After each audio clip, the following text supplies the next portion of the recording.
stream totally dropped? It did for a second.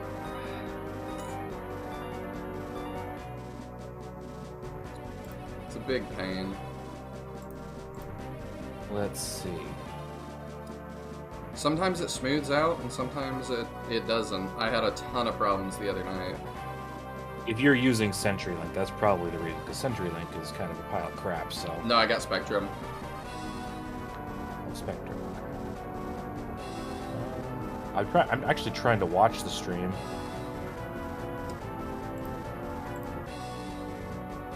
Okay, now the stream's working. Okay. And the audio that YouTubers are hearing is actually pretty good. It's not like stuttering or anything. That's good as well.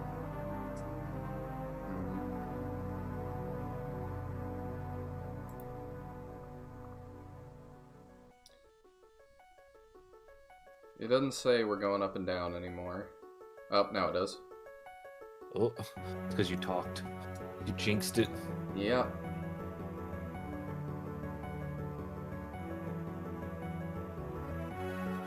Hey, Fire Roy. Hey, Iron Lance. Good to see you both.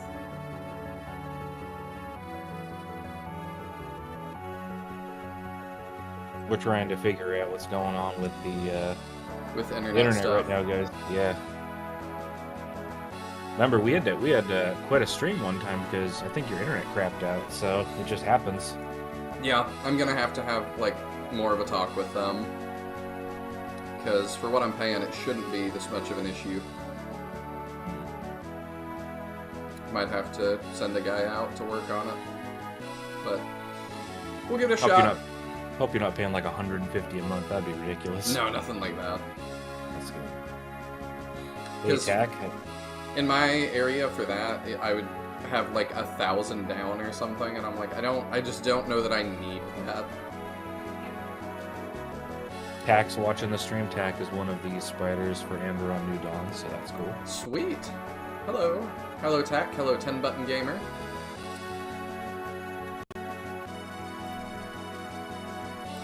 Alright, I think we're ready to get started. I'm ready. Let me, if stream goes down, then I'll probably start a new one. That's how it has to work on YouTube, which sucks. And then if it happens again, maybe 2 or 3 times, then I'll probably just call it. Oh, well. But we'll do our best. Hello, Mr. Market.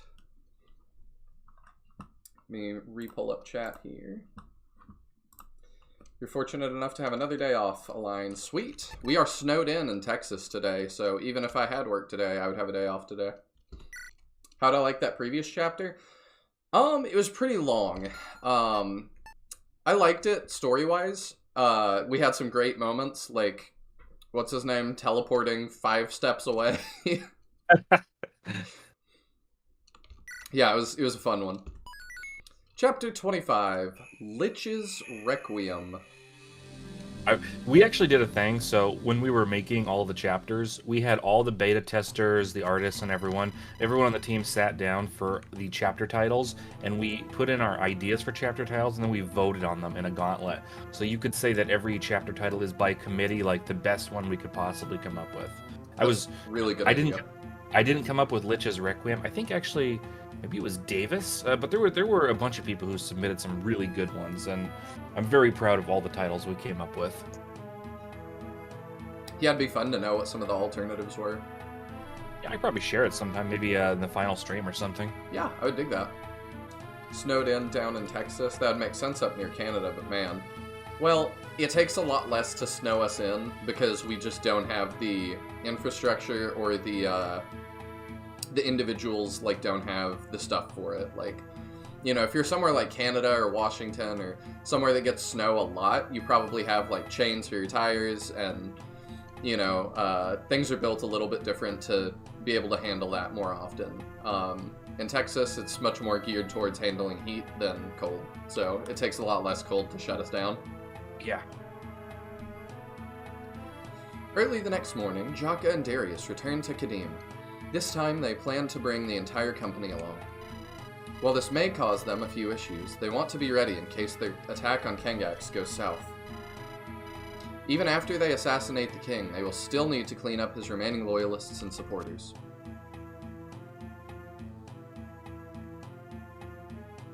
And if stream quality, dips, you guys let me know, too. Alright, let's go over the plan one last time. Can't hurt. Hey, Kareka! My father knows Tindaris, so he and the rest must stay out in the hall. Jakka, you and I will go in to see my father when I give you the signal. I'll ram my spear into his heart. Right, but make sure you wait for me to activate Morgana's amulet. If you don't, my father might die, but he'll revive in under an hour. That's pretty quick. The whole castle will descend on us like piranhas upon a carcass. Once he returns, we'll be buried 6 feet beneath the dune sea. I'll keep my wings cloaked and my eyes shrouded. I can place a simple illusion spell on you to change your appearance. Ah, Helga, it's so refreshing talking to a smart woman. Are you implying most women are stupid? Yeah, I was like, am I reading that right? Yeah, yes I was. No, but I've certainly mastered the art of stomping on my tongue. You two make such a cute couple. Ooh, is that a thing I can do? Yeah, they can actually. Now, here's a funny thing. So, due to time constraints, we weren't really able to do, if two characters have a support, the dialogue changes. So if Jakka happens to have a support with Helga, and they're up to A rank, and they're, betrothed, and he's like, you two make a good couple, it's very awkward. More into my theory that Jakka's a swinger. Jakka, I'll hurt you. Kadim means old or ancient in Arabic. Oh, that's interesting. I mentioned it to one of my friends who speaks Arabic, and she didn't clock that. Or didn't mention it, at least. But I'm also learning Arabic. So, that's kind of fun. So far, so good on the quality? Sweet. Step aside. I'm here to see my father. Of course, but first, the Grand Necromancer must speak to you. I love any country that has a title in it called the Grand Necromancer. The Grand Vizier. Devaeth? Devaeth? Yeah, that's what I'd go with. Okay. Devaeth, what in the sands does he want? Actually, his name's pronounced Jeff. Please pronounce it correctly. My name's Jeff. Jeff. Ah, Prince Darius, so good to see you. Devaeth, why have you obstructed me? I must report to my father at once. I see you and your company have returned. That's good. Come closer. I have something to tell you in the mercenary. I don't trust this for a second. There's way too many units on the screen that are mine. Ah, what? Have you... I feel... As expected. Oops. You have the amulet. Such a clever boy, but you didn't fool me. I'll be taking it for myself. You visit King Kengax now. Don't keep him waiting. Yes, Grand Necromancer. I obey. Uh-oh. Both of their eyes are supposed to be closed, by the way, but FE Builder has this really annoying bug where sometimes during conversations, eyes that are supposed to close don't. I see. I did, by the way. I couldn't remember if I was on the final version of Andaron Saga, so I did update just to be safe. I'm still of the opinion that Morgana's was named as such because it gives more gains. I just wanted a really spooky kind of sorcerer name, that's why I went with it. Yeah, I think it's a great name. Helga, did you see that necromancer cast a spell? I did, but I couldn't make out the incantation. This seems... Yep, we're screwed. Ahmed, shouldn't you be going with them? Nah, boss told me to stay out here. If things get dicey, I'll ice myself. You can do that? Kill myself? Duh. You could too if you weren't such a weenie. I mean, not wrong, I suppose. Both of you shut up. I'm trying to listen. Makes a good point, though. My son, so good to see you again. Father? The castle chambers. Gah, where? What? What have we... Oh, what happened? I feel nauseous. You're a clever boy, Darius, but not quite clever enough. You almost had me fooled, but the foreigner gave you away. No, the amulet. It's gone. Father, you thieving. It is? But how? When did it... Devaeth. He influenced me. He made me hand it to him. I've known you've hated me for ages. You've been plotting my demise. But until now, I wasn't certain when you would strike at me. That changed when this northern rat stepped into my halls. You are Jakka, also known as the Lord of Lances, yes? How did you find out? You fool, I've had dealings with King Mortimer of Andaron. You don't think I investigate those who enter my palace? He was happy to tell me all about your little feud. Enough talk. I'll kill this corpse now. Please move aside, Darius. No, we've already lost Jakka. We need to wait for our allies. My father's protected himself. He activated the Kadim formation. It's the worst case scenario. Haha, King Mortimer will be so happy when I hand him your corpse. You'll make a fine peace offering to my future ally, Lord of Lances. Bastard! Not to be an alarmist, but I think the talks went poorly. We overlooked something. Darius screwed up. Yeah, me and the boss share our senses. Turns out Kangax foresaw everything we planned. Who could have predicted a lich doing that, huh? Ahmed, what is the best way for us to get inside the throne room? Kangax must have activated Kadim's sigils. We won't get inside until you break them. It also seems like they are preventing the use of any magical stabs in the palace. King Kangax really thought of everything. Okay, interesting. We're not here to admire him, Ahmed. Tell us how to overcome this. Oh, that's easy. You just have to find and kill all the Voidwalkers inside the palace. They're the ones channeling the spell. Okay. The Voidwalkers, those are the strange robed men we fought in the desert. Yep, and you better move quick. My boss is in a sticky situation. He could totally die. Whose side are you on? Ahmed is on Ahmed's side.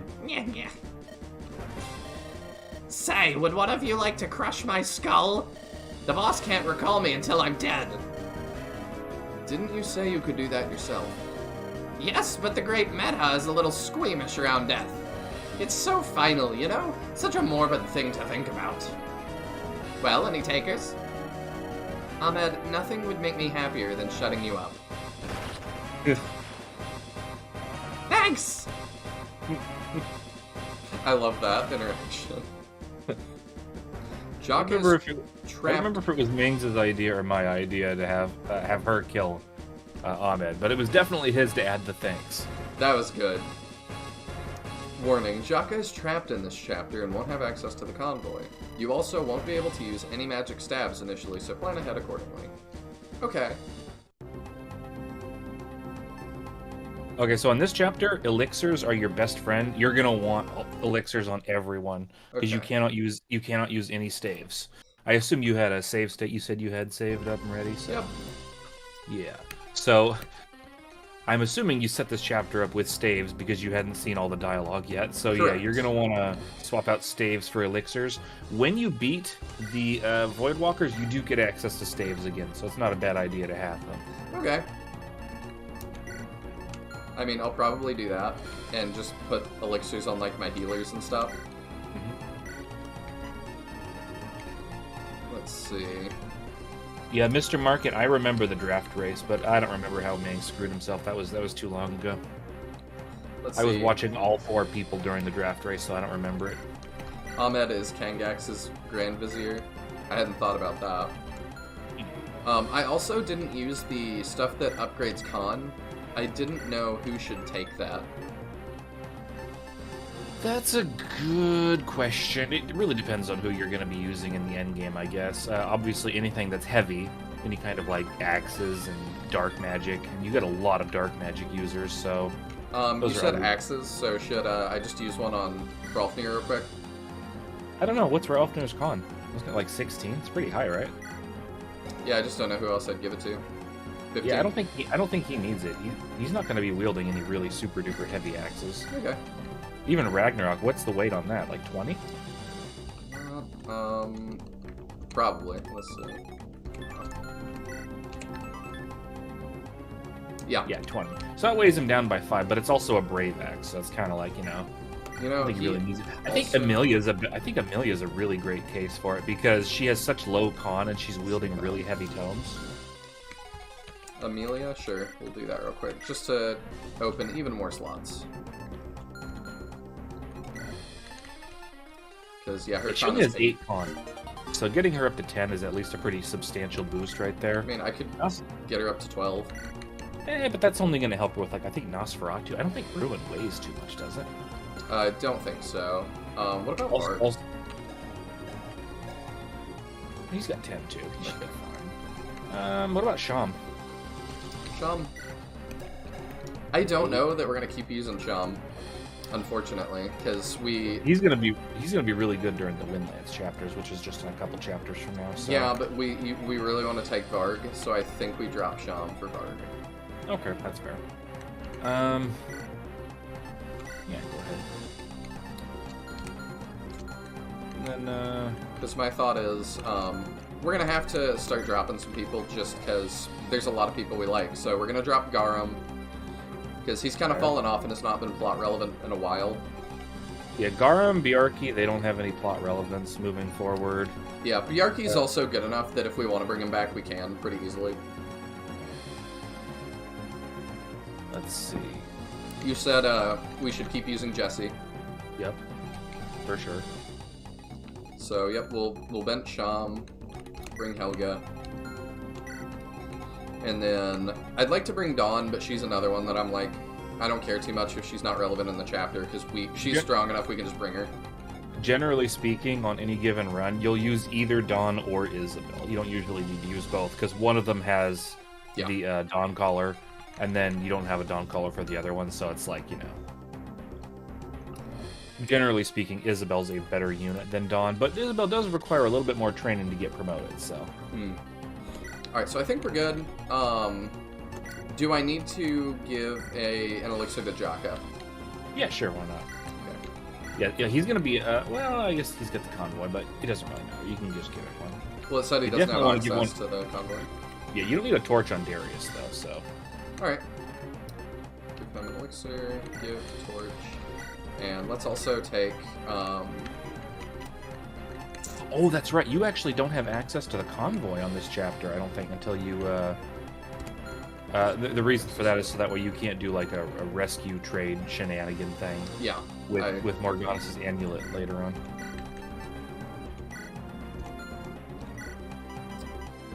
Let's see, what should I give her? She really needs more. Amelia has almost no tomes. Amelia? Oh, right. Oh, wow, yeah, okay. Yeah, that would have ended very badly for you. It would have. Let's buy one real fast.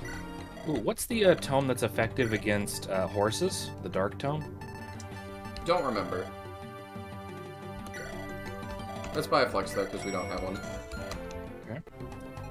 I always want to keep at least one tome for somebody that doesn't, that I don't feel bad using. I'd honestly just sell that 3-use flex tome. You don't need it. Okay. You're right. And then give her one of those tomes that's effective against horses. Alright, I don't remember what that is, but we'll figure it out. I think it's Dark Spikes. Dark Spikes. Yep. Yep. There's a lot of horses on this level, so some horse slaying weapons is a good idea. Alright. She also, we could sell that and get her a new lightning. Good idea. Hey, Mangs is here. Oh, hey, Mangs. I'm gonna catch up on chat in just a minute. You know, I always take a little bit, and then when the chapter starts, we catch up. Yeah, so when Mangs did the draft race, as Mr. Market points out, Mangs only had Jakka and Darius alive, so he only had them inside the main chamber, and he had nobody else outside the main chamber to go around and kill the Voidwalkers. Interesting. So he lost by default. It's the only way you can lose by default in this chapter. Interesting. Because he was doing an Iron Man draft race. I look forward to watching that. I still haven't, but I guess after this chapter I can watch Mangs' perspective. Yeah. Alright, what are we dealing with? Lots of stuff. Okay, what is that? Summon. Okay, interesting. And they do summon units, I think every turn or every other turn.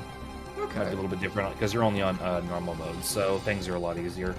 Another thing I want to do, I haven't looked at the map yet, or I hadn't, so I'm gonna do, I'll send her right, and I'm gonna give her a, do I have a chest key? Yes. Might also give her. You can see if you send Jessie left and then her right, that should be okay. Yeah, that's what the plan was. But she also doesn't have hardly any weapons, so. Oh, does she not? Oh, yeah. Man, I'm just all over the place. I told you I would miss stuff. I am just not good at inventory management. What do I want to give her? Probably a Horse Slayer is fine, like one of that 19-use Horse Slayer I just saw. That'll do. 15 date. Yeah, that'll do. And then she's got the Iron Axe as well. Let's do one more thing. We'll do that on a chapter. We'll break that on a chapter that we have access to the convoy. Take a short spear for now. Oh, she's gonna wield Jakka's short spear. It's not small, guys. It's not small. Or so he says. Jakka, you're being awfully defensive about the size of your spear. Shut up! Oh, wait, there's one other thing I needed to do. We need to formation and actually get that going, so... She's going right.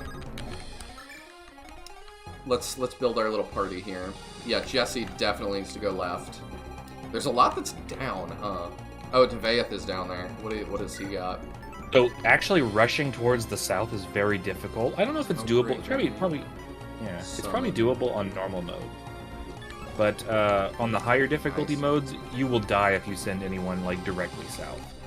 There is one thing. On this chapter, Zari and also Aisha, they can talk to and recruit Kepri, who is down below.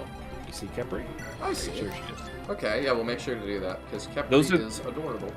Those are the only 2 units that can recruit Kepri that start out in the bottom. Otherwise, you have to use Jakka, Darius, or you can use Ahmed. Ahmed has the funniest conversation for obvious reasons. Okay, yeah, we gotta see that. But it's gonna be hard. It's gonna be hard to see the Ahmed one though, because you got to wait until Jakka and Darius break out. So we'll try. Yeah, we'll see. She's going left for sure, because Jesse's gonna need all the help he can get. See, I feel like Isabel solos the bottom really well, depending on what her stats are looking like in your run. I think she's a little bit cursed. I mean, that's a really good Isabel. That's like you give her an Eternal Seal and she's gonna max everything, Isabel. Sweet. I thought you told me she was behind, but that doesn't mean she can't catch up, I suppose. Yeah. So, should we send her down? What does Zari do? Or Kepri do? Kepri? Well, she moves up and attacks anyone in range. So, as long as you keep someone out of her range, Isabel can take on everyone else. Might need to watch out for those dragons. But there's only 2 dragons on normal mode. There's 5, I believe, on hard mode. So... I see. And they pierce defense, so very scary. Okay. Kepri will rush you later, so keep Zarya hanging around. You can have Tendaris go left. Tendaris can replace Isabel on the left. Yeah, that's true. I like that. There you go. Okay, I think this looks good for who's going where. Yep. Just remember to make sure you save at the start of the chapter, too. Yeah, yep. We'll make a state real quick. I usually do. File, save state, file. And there we go. Oh, interesting. Mr. Market says Kepri also self-recruits upon beating 3 Voidwalkers. I did not know that. Interesting. Let's go. Jakka and Darius are in trouble. To rescue them, we've got trouble. To rescue them, seek out the 4 Voidwalkers around the castle. This is my favorite player phase theme song in the entire game. I was just about to say, like, ooh. Killing them will unlock the door to the throne room. Once they're dead, you'll also be able to use your stabs again. To kill Kengax, take the amulet from Devaeth to the throne room. Okay. Bring it close to the Lich King to weaken his defenses. Okay, thank you for marking out an area for that. Yes. You said always, pretty much. Do you fear death, Lord of Lances? You will. Can't we just break through Kengax's formation magic? He's all alone. Mundane weapons cannot pierce the Kadim formation, Jakka. We'll have to wait for our allies to kill the Voidwalkers. In the meantime, we must kill any undead my father throws at us. Why isn't he moving? The Formation makes him invincible, but he must stand in place. It's the ultimate defense, but luckily he can't chase us. Tricky bastard. Interesting with that as well. I did wonder He if does you... it. Oh, He does have okay. 3 range though, so he's. I think you're gonna have a hard time killing him if you start right now. Ogbuna Bali, okay. Agbuna Bali. Oh, there's no D. Agbuna Bali. Interesting. Okay, that's how... and then target cannot be damaged. Okay. I see what the Manga's problem was. Because I was like, what? Like, you can't... Even if you have these two, like, you can't just brute force it? Yeah, the plus 50. There was an old version of the game, I believe, where you could do it. And someone earlier in chat mentioned that this chapter is very funny if Jakka has the Demon Lance, which is when he takes the Asmodeus deal. So I don't know exactly what they're referencing, but probably makes some funny stuff happen up north. Hmm. Oh, that's right. So the Demon Lance, it gives the enemy the devil effect, which means if he's doing a lot of damage to Jakka and he backfires, he'd kill himself. I see. Let's catch up on chat real quick. Let's see. Morgana is an imposing name. I really dig Morganus, both as a neat trinket and the gradually expanding lore around it as the plot went on. Is she called Morganus because of Morgan Le Fay or Morgaius? I don't know. Just a cool name, I thought. Let's see. I think someone mentioned that there was a character in like the Warhammer 40k universe who is also a lich named Morganus. I could be wrong on that, and I'm like, oh, that's cool. Not a deliberate reference, but if that's the case, that's cool. I'm just getting into 40k, so I actually don't know yet. It's so huge. Everything about that lore is massive. I would call myself a fan, but I don't know where to start, and the only thing I've seen from it is the Astartes series, which I loved, and was then taken down by the studio, so I kind of got pissed at them, and I'm not watching anything anymore. Yeah. Because they shut down like my favorite thing ever. I mean, we've talked about, like, the problem is just a lot of businesses, like, just don't know how to have a good community, I guess. Pretty much. You know, I think I want to just short spear these guys. I don't like them. Let's see. This is probably my favorite chapter of this arc. Lots of tension. Okay. I love this arc so far. Ahmed is such a treat. Yes, he is. If Clocker Call... Oh, yeah, there's the draft race thing. Dark Spikes. Yes, thank you for helping with that. Shout out to Jakka's beloved. Yes. Okay. He can go that way. Yeah, this is all fine. Without a doubt, this chapter has the best music. And that alone elevates it above the other chapters in this arc. Is this the only time we hear this theme? It is. This She'll is the know. Lich's... I think this is called like the Lich's... This might be called the Lich's Requiem. It's called something with the Lich. That's what I remember. Come on, Lillinette. You got hit by a 28. Bruh. She's a little underleveled, though, so I was thinking that this might be a good chance to help her with that. Mm. Can you reach her? No. Okay, we're fine. Oh, okay, yeah, there's the self-recruit thing. Oh, there is an issue with that. If the third Voidwalker is beaten on enemy phase, she becomes blue next to those dragons, so I want to be mindful of that. Oh. Yeah. Good to know. Good to know. I think somebody fixed the demon backlash in the most recent ROMs to avoid cheesing Kangaks like that. I think it might also Okay. be now that if you recruit Kepri with one of the two Styxian girls, you can still talk to her with Jakka, with Darius, and with Ahmed. So you'll still see her recruitment on those. So that's always an option. Good I'm pretty to sure. know. What did I... Oh, I sent her that way on accident. My bad. Oops. Alright, you're going that way. Actually, what is the enemy? I'm assuming there's going to be a ton of reinforcements, because there's not many enemies this way. Well, you're on normal mode, so a ton is relative, but there will be more reinforcements on both sides. Okay. I don't have a caster on this side yet, so we'll go Borg that way. Helga this... We'll send Helga this way. And Amelia... Which one? Amelia has dark spikes, so you could try luring 1 or 2 enemies up from the bottom. Just making sure you stay only in range of one of them. Make sure it's not Kepri. Okay. And then we'll keep you leveling, because... Good idea. Heck yeah. Oh, did you see Zari's skills? Oh, I didn't look at that. Or Zari's skills, my bad. I'm getting them confused. Yes. I haven't had them for very long. It's fine. Charm. Allies within 2 tiles deal 3 extra damage. Neat. I always love stuff like that. Mm-hmm. Fresh. Refreshing a unit grants +2. Oh, okay, neat.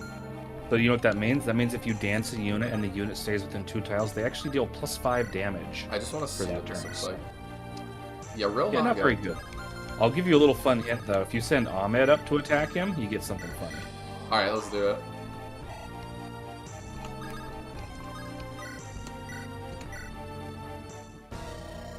If it isn't Ahmed the Undying, have you come to tickle me? Wow, you nastiness. That was a great joke. Fantastic. You should have become a palace jester when Darius ascends.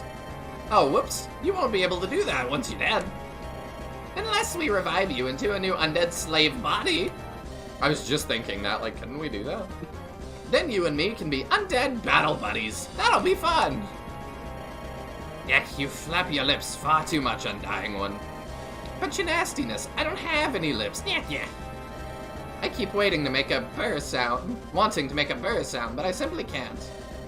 Or wait, I did just do one. Do I have Invisilips? Necromantic magic is such a beautiful thing. Yeah. One downside of immortality, listening to you yap forever. After I kill Darius, I'll never have to hear your voice again. Unless the Northerners believe in the correct afterlife. Then we'll be reunited in death and I can serenade you. Speaking of which, want me to sing an ode, your nastiness? I composed a ballad regarding your beautiful erotic skin. I'm going to kill you now. Oh, okay. Well, I'll see you soon when Darius revives me again. Let's talk in a few minutes, your nastiness. Yeah. Don't remind me. Yeah, that's great. Oh, how I wish we could have had, like, 15 conversations if you, like, keep sending him at him. That would be fun. Is that going to be in your remake? Oh, we'll see. It depends on if I can think of 15 interesting conversations. Are you giving Jesse some love? He'll be very relevant later. Clock did warn me of that, so we're going to. Oh no, Dari. I should help him. But I'm surrounded. Dvaeth will kill me if I make any moves. What should I do? I'll have to pretend like I'm still on the king's side. She is adorable. He's so cute. I have a thing for tan women. I don't know if I've told you that. Because Zari's dance gives green bonus stats, it effectively increases the range of range. Oh, I see what you're saying. +2 magic. I see. Okay, that's a really good application for that. I did not even know that. That's really cool. Yeah, her dance that gives +2 magic. I don't know if her skill that gives like +3 damage counts, because that's damage. That's not strength or magic, but at the very least you can get like +1 range on some staves.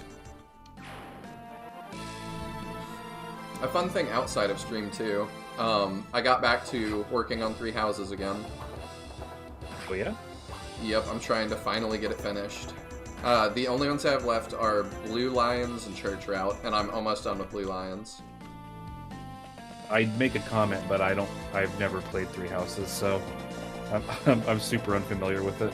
I know a lot about 3 houses just from being in the community, like community osmosis, but I'm fairly ignorant otherwise. Also, wow, those enemies charge right up at you. They did. We're gonna have to react to that. It's super popular, but like, I don't love it. I think you could just leave Isabel in range and they'll all just die on her if she's on like a pillar. Yeah, we're gonna move her back. I think this is actually a normal mode thing, so I don't think on hard mode they actually all just charge up like that, but I could be wrong. It will take time to amass power for my best summons. No matter, these northern rats are but wheat before the scythe. Do you have wheat in the desert? Interesting. I will break my son's resolve down little by little. Oh, hello. Okay. Ming says, a lot of people say Ahmed is cringe, yet he came in number 3 at Andaron's Choose Your Legends. This is so true. And you know what's funny, too, is I was watching Mudlink play this game. I helped with that, just by the way. I think I voted for Ahmed. I was watching Mudlink play this, and Mudlink was always like, man, Ahmed's so cringe. I can't believe anyone would like him. But every time Ahmed's on stream, he's like a little tsundere. Mudlink's going, his jokes are so funny. Like, I caught you. I caught you. I didn't like the based one, that's it. I've liked everything else. Yeah, no, I added the base one. I was like, okay, this is gonna cause some talked division in about the this is gonna cause some division in the community. Not everyone's gonna like this, and it's a dumb addition, but I'm still gonna do it. But yeah, I've liked everything else. He is one of my favorites. Ooh, nice crit. The skill is just raw damage, no mag interaction for stabs though. I see. I'm sad we didn't get HQ art of Ahmed. PVT, you voted for Ahmed too. I appreciate it. I mean, Ahmed came in number 3, so he might get art in the future. You never know. You never know. It would be really cool in the prequel for Andaron Saga to see like Ahmed alive. Just chilling. Well, let's just say there's some story precedent for that to happen, so you never know. You never know. It's up to Mings. Would really, really like that. You'll know when you beat the game, when you get to the final chapter, but I won't say anything else. I can almost get that kill for him. Is there anybody... Oh. We just destroyed him, huh? I'm trying to figure out if I can set up something. Do you leave him alone? No. You just wreck him too. By 1. Or by 2. Okay. Bang says being number 3 in the Choose Your Legends poll is pretty impressive considering Jakka and Bob were number 1 and number 2. I find it very funny that Jakka actually beat Botamon. Oh, did he? Yeah, he was more popular than Botamon. I don't know if I feel that way. I think I like Botamon a little bit more. Yeah. It's close. You know why Jakka's so popular though, right? It's because he's racist. That's what it is. People were like, "Oh, love him. He's just like my racist uncle." Oh my god, for real. I actually do appreciate that that's part of his character, because I think that too much now in a lot of things a lot of media I consume, there's just so much pressure to have characters be so close to perfect. Yeah. So that's nice a real to see. Especially in Hollywood. That's Hollywood in like mainstream gaming. Like mainstream gaming is really like that. It's just gotten really stale for me that it's like, everybody just has to be so, like, even villains, like, have to be so pure and people get so bent out of shape when the villain does something actually bad. So it's nice to see characters that have character flaws that, like, I like that Jakka, like, does get less racist as time goes on and as he, like, experiences more cultures and stuff, because I think that's kind of true for a lot of people, like, in real life. So, I don't know, it just, I like when art reflects life. Especially the less pretty parts. Did you ever see Puss in Boots: The Last Wish? I did not.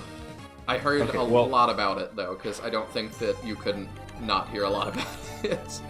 My favorite thing about that movie, and there's a lot of things I love about that movie, it's really good, but my favorite thing about that movie are the villains, and I love that every villain is completely different from the other, and they're all executed, like, to perfection of the tropes.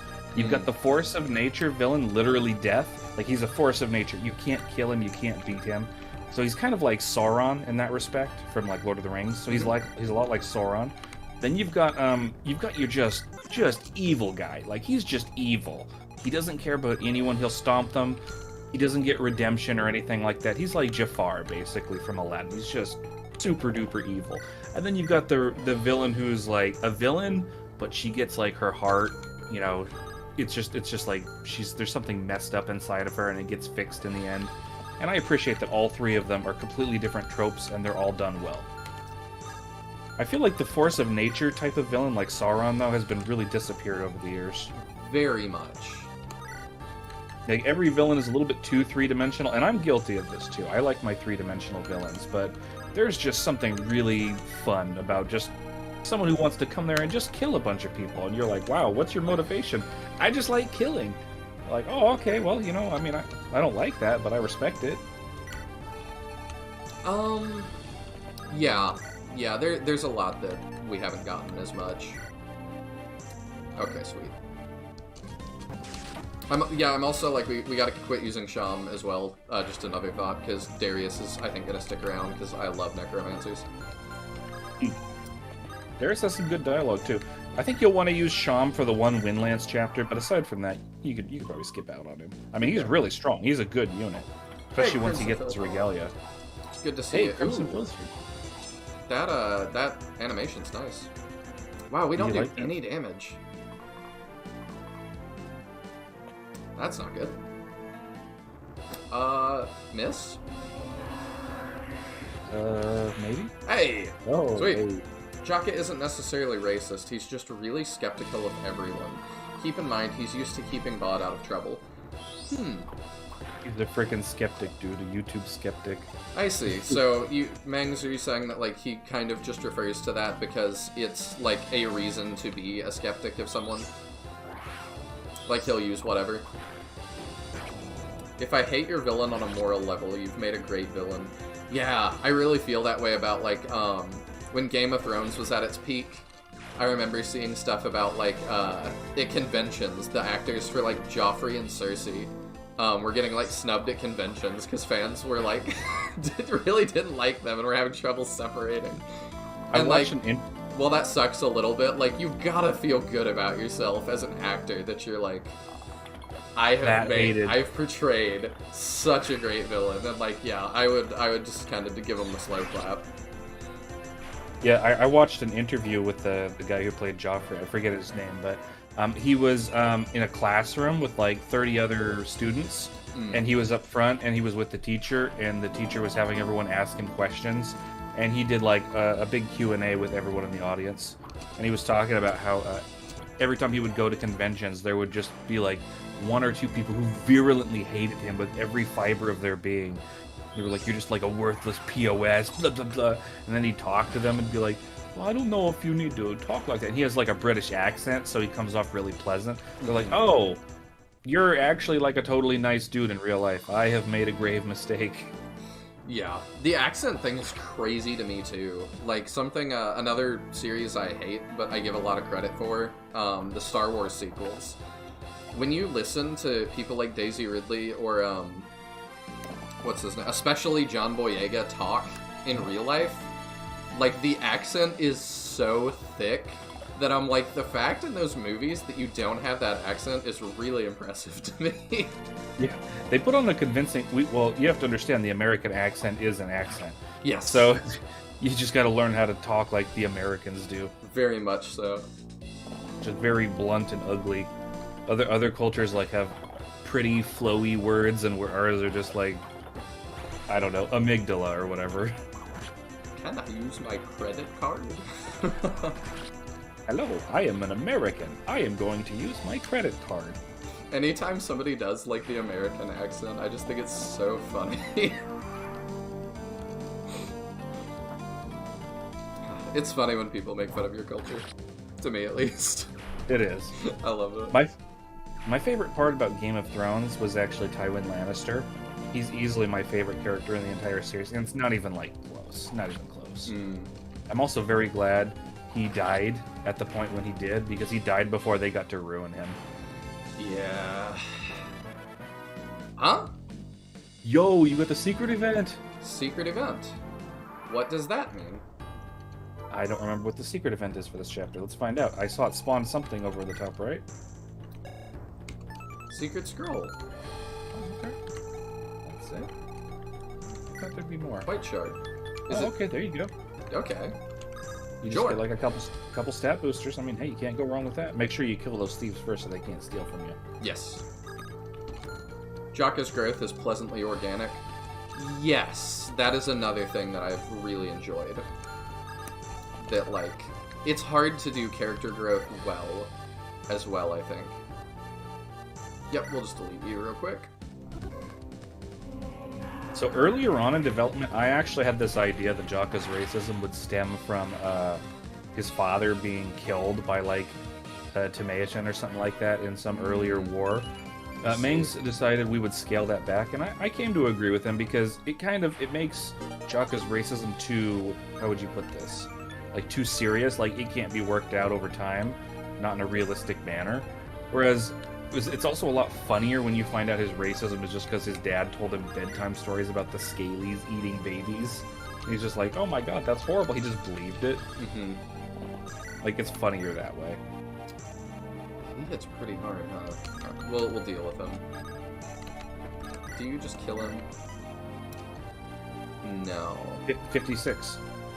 Well, he could miss. Yeah, you take a lot too. You in there with an aura skill? No. Skill. I'm also thinking I want Jesse to get this kill.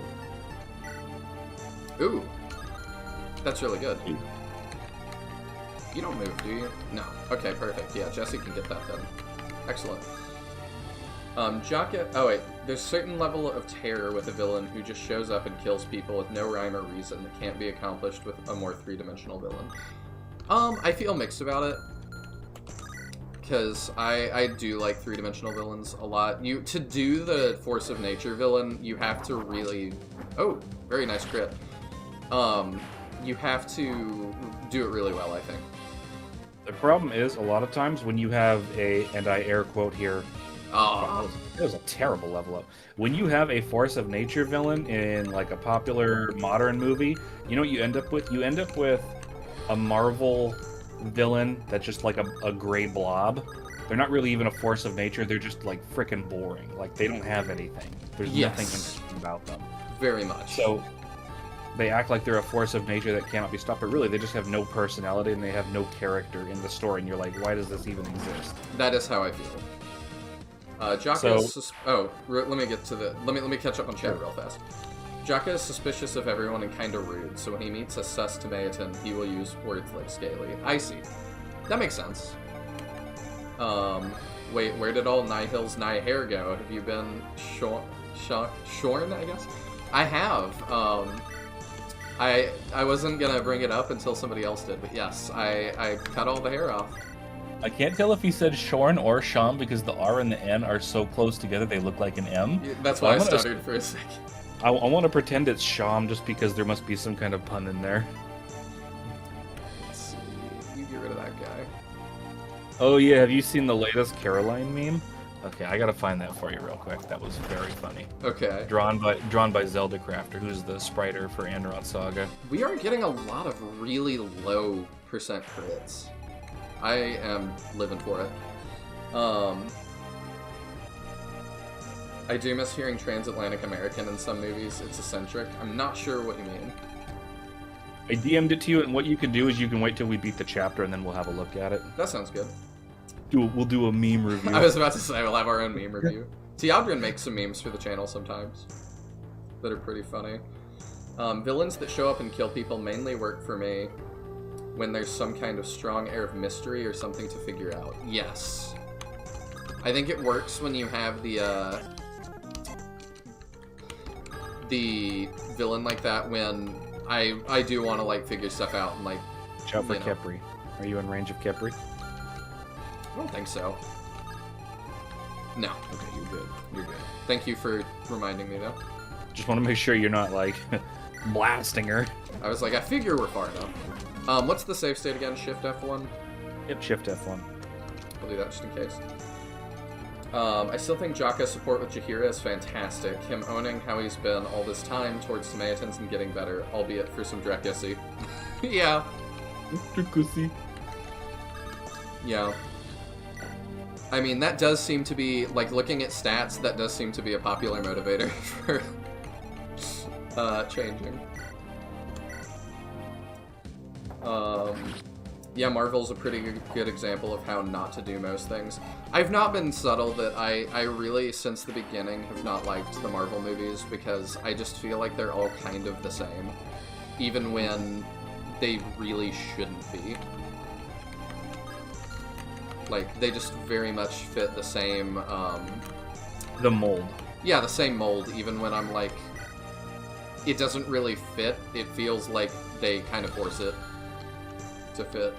There's no way Lil Ed gets hit by a 26, right? She did before, that's why she's After not being full. hit by a 28? There's no way this hits. Okay. I did state beforehand. Force of nature villains is one thing, but to this day, I feel no one's really topped the actual force of nature antagonistic entity that the Nothing from Neverending Story was. I've never seen the Neverending Story, but that sounds really cool, so I gotta watch that now. I didn't love it. I never watched it as a kid. I just watched it as an adult. And then I went on to watch the Neverending Story 2 immediately after, and wow, the fall off is hard. I didn't watch 3. I know there's a 3 as well that I do want to see, but I'm assuming that it just continues to fall off. We serve the Dark Master. You will fail and perish. There's a lot of classic movies, especially classic horror movies, that I never watched because growing up I wasn't allowed to watch evil stuff. So, good level Wow. up, Tindar. That's your classic Tindaris level up, so that's just to be expected. Yeah, but after that Jesse level, I needed something like that. Yeah. It appears that the seal on the door is weakening. That's good. It means our allies are still alive. But yeah, there's a lot. Like, I didn't get to see Gremlins. I've never seen Gremlins. I know that's where the "oh my god" comes from, but I've never actually seen it. That's not where that comes from. Oh, it's not? No, Never that mind. comes from Troll. Oh, Trolls. I'm sorry. Was it Trolls or Gremlins? No. I have not gotten... as a kid, I didn't get to watch Gremlins either. And that's one I watched as an adult that I was surprised by how well put together that movie was. Like, it's really, really good. And then I went on to Gremlins 2, and that also was really good. I love practical effects, and just wow. That, like, at one point, they literally, like, they hint that, like, there's gonna be, like, 1,000 gremlins on screen. And I'm like, there's no way, because the resources for that would just be stupid and, like, unwieldy. And then they do it, and I'm just sitting there like, did y'all just build 1,000 of these things? Oh, it was so good. Did you ever see the Lord of the Rings Return of the King behind-the-scenes commentary, where they talk about, like... So in the extended version of the movie, there's a scene where a bunch of skulls crash down when Aragorn and Gimli and Legolas, they're inside the Tomb of the Undead. And there's a deleted scene where a bunch of skulls crash onto them after they accept the deal.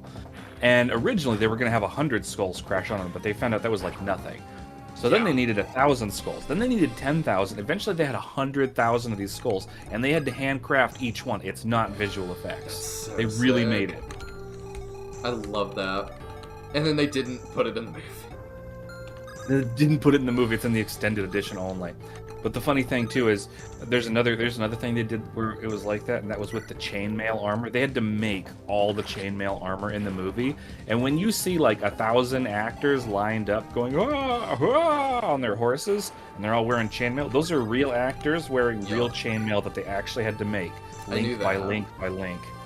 There's times, like, I get, like, when you're budgeting and, like, doing all that, it's just such an undertaking, and you're like, man, I don't know about this. But when you see the end result, like, as the viewer, it's just like, it's so worth it. It really is. And then, like, for something like The Lord of the Rings as well, it's just like, your return on investment is never ending. Because people will watch it forever. It's and if you look at how the Rings of Power came out, even though it had a budget that was $1 billion for the first season. Because Oh no, you don't have to watch it. You can watch the YouTube videos of just comparison shots of scenes. They have like their own charge scene that looks like cheap plastic, like PS2 graphics. Because it wasn't made with passion. Yeah, there's no passion. That's why. What it comes down to. Why are we hitting 0? He doesn't have access to the combo. That's because these guys have 40 defense. Yeah, you need to usually keep Jakka close to Darius because of those phantoms. I mean, phantoms don't really do much, so... Yeah, I was about to say, he can't really damage us either, so I'm good just chilling. Catching up real quick, did Tindaris get a 0% crit? I'm not sure. No, that was the boss crit. Boss crits happen. Oh. So if you're gonna land the final blow on a boss, then oh, okay. I didn't realize they were counted as bosses, but they do have the little shield, so I should have thought of that. Mang says, I love the never-ending story. The nothing is just a dark horse that swallows up the fantasy realm. I think it's supposed to represent our imagination withering away and destroying our childlike innocence. That's what I got from it, too. And I did like it. Because it's just a genre of movie that I don't feel like exists anymore. And I thought the same about, I watched this really goofy one I talked about on a stream last week, or I think on Thursday, called Time Bandits. That's like, I think it was produced by some of the Monty Python guys. It was very, very fun. And I just don't see movies like that anymore. Like, that are just goofy fun. Yeah, most movies nowadays, they feel like they fall into the trap of it needs to be a big blockbuster, Hollywood, like, piece of crap, and it gets tiring. And there's stuff, too, that it's like, people kept asking me, like, are you going to see Oppenheimer in theaters? Are you going to see Oppenheimer? And I'm sure it's good. I've heard it's very good. But I'm just like, that just is not a theater movie to me. Yeah, I would watch that, like, on my laptop. If I have one of my biggest regrets in life, it's that I didn't watch Interstellar in theaters, and I wish I had. I haven't seen Have you that seen one.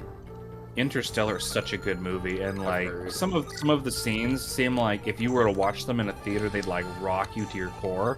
And it feels like because I didn't get to watch them in theaters, I didn't get the full impact. I still enjoyed them, like the scene where he's like trying to lock up his ship with the spinning space station, and like the music starts pounding and booming, and you can feel like his heartbeat.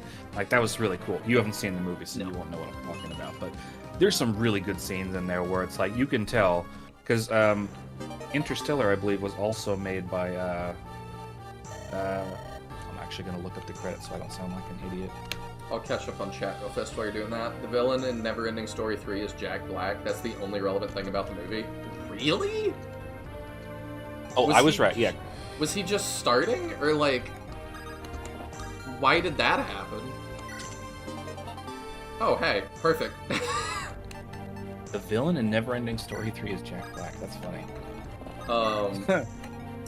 Yeah, Christopher Nolan directed Interstellar and he directed Oppenheimer. Christopher Nolan's my favorite director, so. I've heard that from a lot of people. I really need to watch more of his stuff.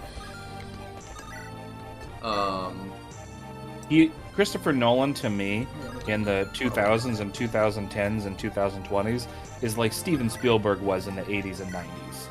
Just bigger than life. Probably fall off at some point, but right now he's at the top of his game. I see. Okay, we got one hit.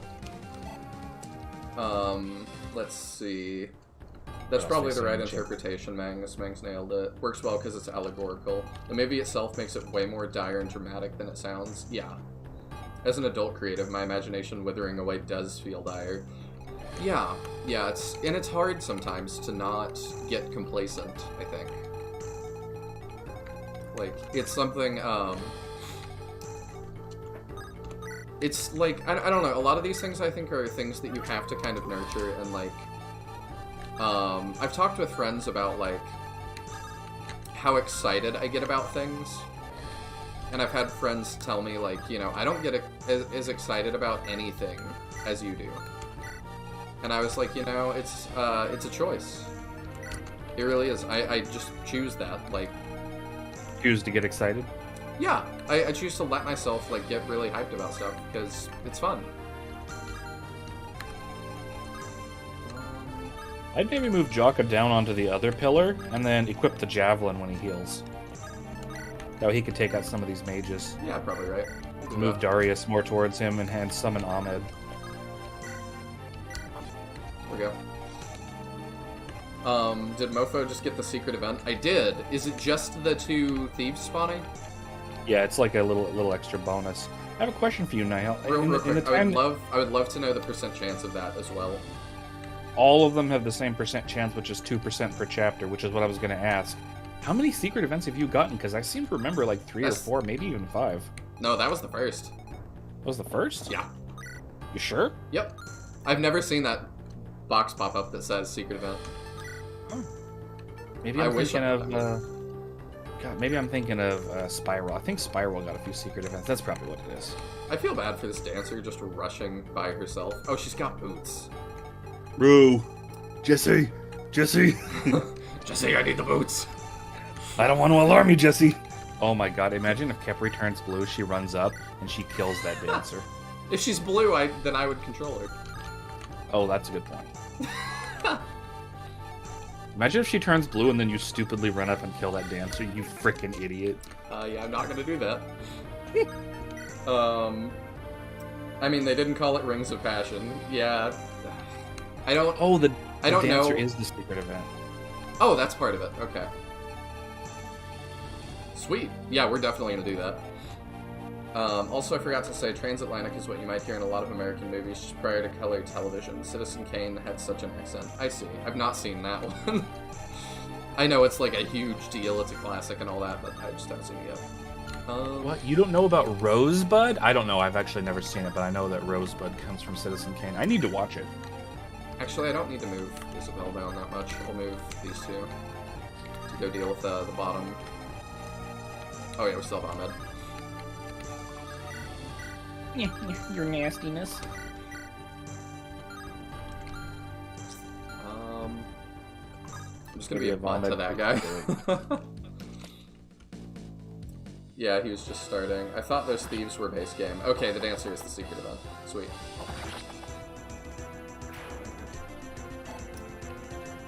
Alright, we're all caught up on chat. Oh, I didn't think about it. He could just float through the wall. Oh, we slow him down. It's funny to me because years ago I had the idea for phantoms to be able to fly through walls. Like when you summon phantoms in F8, you'd be able to like send them through walls to make them a little bit more useful. And I didn't even tell Mangs about this, and then he made phantoms able to fly through walls, and I'm like, oh, that's cool. Yeah, makes sense. They've stolen Ahmed. It really is wild they made a Shining Force 1 spin-off about Kane's civilian life. I'm sure that's what that movie is.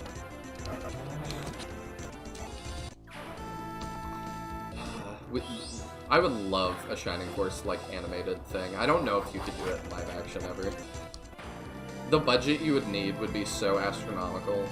Like, because I wouldn't want it to just be a CGI fest either. Oh no! Uh-oh, I don't want to alarm you, but... Yeah, that's really not good. So, okay, wait, I've got an idea. So you move Jesse up, right? And then you have one of the horse people rescue him and move him over. Then you have another person take and drop. Can you rescue? Oh, that works. Yeah, get over here. I was gonna say, but then you have Zari dance Jesse. You might actually be able to get to that dancer on this turn, but getting those chests is pretty important, too. I don't know where she's going. She's just running up to say hi. She wants to give you a little kiss and then run off. We'll do that. I'm not too worried about it. I think it'll be alright. Ooh, Yo, an Eternal Seal. you got some Eternal Seal, bro? I dig that. We'll send Tendies down to keep working.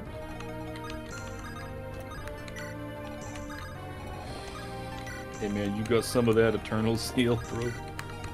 I love how it says some Eternal Seal. That's got to be one of the funnier. I don't know if that's a bug or a glitch. That's just like how some of them are worded. Because the original item for Eternal Seal was expected to be plural, like got some coins or something like that.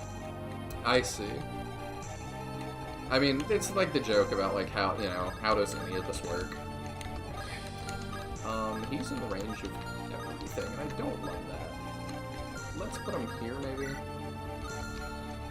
What's your move? Will that keep him in range? 5, 1, 2, 3, 4, 5. Nope. You can go here. I'm sure you've seen the old cast lists people have made. Oh yeah, for the Shining Force movie. Yeah, there's one that's still up on the internet, and it's just hysterical, because it's, like, from so long ago that, like, parts of it made sense in the 90s, parts of it still, I think, never made sense. They have, like, Ellen DeGeneres in there as the cast, as a cast member. It's very funny. She also, by the way, I think, like, people talk about celebrities being mean. I think she is, like, has done the meanest thing that I've seen. You know about that? No, what is that? It was some actress was on, and there were rumors about her being pregnant. and she made her Ellen request. DeGeneres. Yeah. And she was like, "Here, you want some wine?" Yeah, she No made one's her like- a very specific request to Ellen to not talk. It was like, we can talk about anything, but I don't want to talk about that. Which, Ellen, I don't like Ellen. If somebody is interviewing you, or you're interviewing somebody, and they make a request of you, like, hey, I don't want to talk about this thing, they're giving you their time that they don't have to. So I feel very strongly that you should respect that. There's a very weird phenomenon among the most nice, kind presenting, funny, likable TV hosts, and how they're all just the hugest dickheads in private. Yes. And then you've got like Conan O'Brien, who like pretends to be like hello. an evil boss in his skits, and he's just like the nicest person in reality. Yeah, I really don't like a lot of celebrities. I do kind of like Conan O'Brien. Okay, she's running right towards you. She's like, "Please steal it from me, please." Yeah, we're gonna go get that. And don't forget, Andaron Saga has that really nice thing where if your thief's inventory is full, you can still steal. Yes. Which, yeah, I very much appreciate. Okay, this is like a lot of things, so we need to deal with it. Honestly, that sword master, just because I can't even damage you, Yeah, even with an axe. he can damage other people though. Exactly. So you have Caroline do it. Holy crap, that's an actual 4% crit. We've been getting 6 and 4%. A lot. Pterodon Tiaran asked what says, else? I've dabbled with writing an SF1 stage play, although I've never put serious time into it. That'd be fun. He also wants to know why you don't offer him wine when he shows up on your show. One day. One day. I would love, like, if this got profitable to be able to share that with co-hosts and stuff. Chris is wine and dine. Yeah, I mean, to me, like, I've always felt like if I ever, like, make it famous, you know, whatever. To me, the whole point of making it is to share that with the people around you. True. That's Like- how I view it. You know, that's the fun of it. Why else would you do it? Yeah, the reason billionaires are billionaires is because they're extremely selfish. They don't share the wealth, so they just keep hoarding it for themselves, and it just builds up over time. But most normal people, you give them that kind of wealth, and they'll just share it. I disagree with that.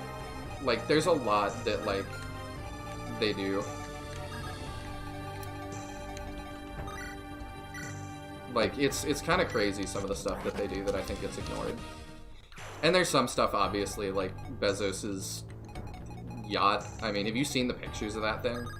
Yeah, it's like a what is it? The like floating a mall. like a $10 billion yacht or something like that. Insanity.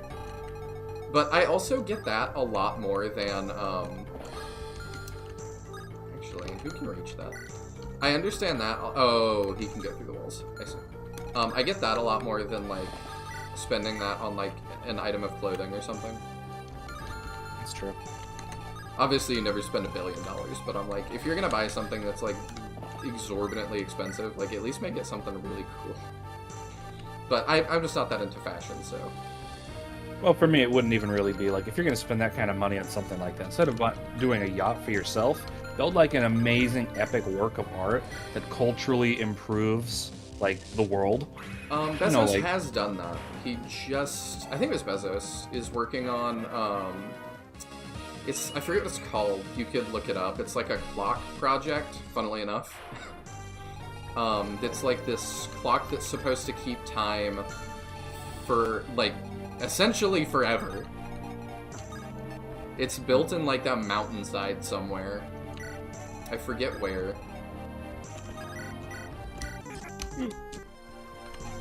I'm talking more like Mount Rushmore or something. you know, like the famous hanging gardens of Japan, for example, that took 50 years to make. I don't back know about that. and they've been maintained for 1,600 years. It's that sort of thing, like beautiful. I know like what I'm looking up that- off stream now. Yeah. I've never seen this. I don't know if it's a. Let me look at. It's the Hanging Gardens. It's actually probably not even Japan. It's Hanging Gardens. It's like one of the world wonders. Oh, the Hanging Gardens of Babylon. I'm sorry, one of the Hanging Gardens of Babylon. I'm pretty sure those are still around. I'll have to check that out. I don't know what that is. The Drake Guard are gorgeous. They also lust for blood. Yes, they do.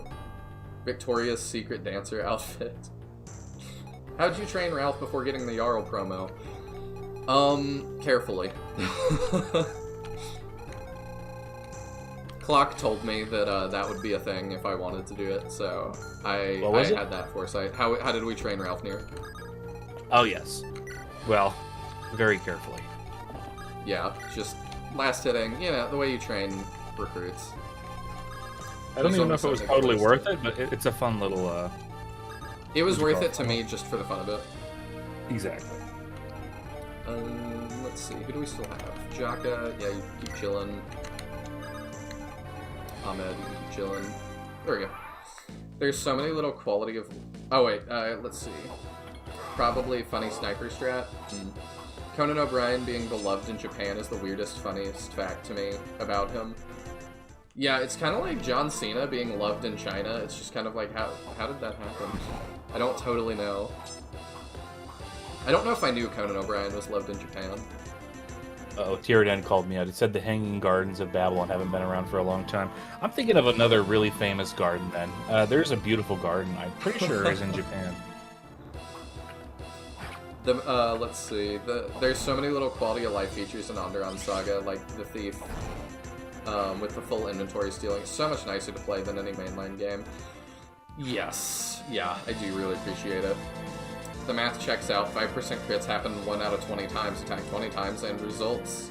I suppose, but it still feels like it never happens. Hey Songs, welcome to the chat. He asks, is Andaron Saga a spin-off or a fan-made game with a story, or just a normal game with some changes? Andaron Saga is a fully custom game. It's not based on anything in any other Fire Emblem. I mean, obviously it has references and it uses the engine, but it's a fully custom game. So it's like you're just playing a new Fire Emblem game for the GBA, basically. Yes. That is really good, I might add. So if you want to play it, you absolutely should. You have links to it in the stream? I don't know if I do. You don't. Okay. I'll get a link for you. So Bezos Dubious Rocket. I mean, all rockets are a little bit dubious, to be fair. Like, I don't know what the margin of error allowed is, but I don't know that anybody gets on a rocket and assumes a, like, low % margin of error.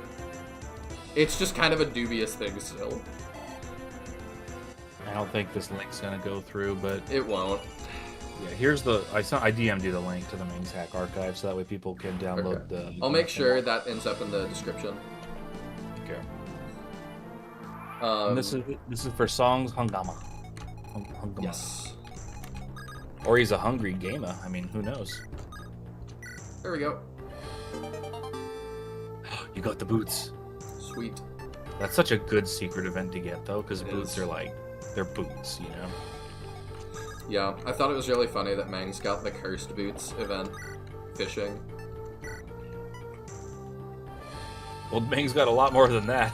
He got all 3 of the rarest items in a row. I still have not seen... Oh yeah, I remember that. I still have not seen the event. Ooh, I bet... Yep, I gotta be careful of that. I still have not seen the secret character in the dungeons. I want to check that out later. Yeah, that secret character is named Crixus, and he's just like a unit. Like, he has some funny dialogue, I guess, when you first get him. You told me he's not in the story much, because... Yeah, he's not in the story. You don't... You know, the chances of you seeing him are so low. Which makes sense. Well, it's more that I literally didn't know he existed, except one of the beta testers posted, and Ming's like, haha. So I was like, oh, if I'd known this character existed, I could have given him more dialogue right here and there, just like a little bit of something, but he doesn't have anything after that chapter, so he's just like a berserker with like a bunch of different weapon ranks that you can use. He's a good character. Good character, you know. Good unit, I should say. Yeah, I like that the dancer just ran to my dancer. I actually have big plans for him in my New Dawn re-envisioning. Is he going to be more easily recruitable? Or... Oh yeah, he's not going to be a secret character anymore. He's going to be like an actual character. Okay. So you remember Halfdan? Yes. From the I remember the Hornheim arc. Yeah, so he's going to be Halfdan's brother. Okay. So he's going to actually like have some presence in the plot. I guess we can just end this dancer. That makes me sad. But I suppose it's what we do. Dude, she's a civilian. I know. There's no penalty, though. That means it's condoned. Your Honor, I know I committed war crimes, but there was no penalty, so... Yeah, it's fine. You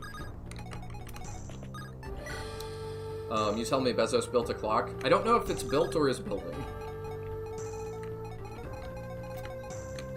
If you drop that green unit, like, if you move her down there and you, like, drop off the green unit, you might be able to rescue Jesse and, like, speed up his deployment down towards those chests. We'll expedite that. Did they not move? No, I don't think they did. I think they may have... They either didn't move or they just spawned. I don't remember.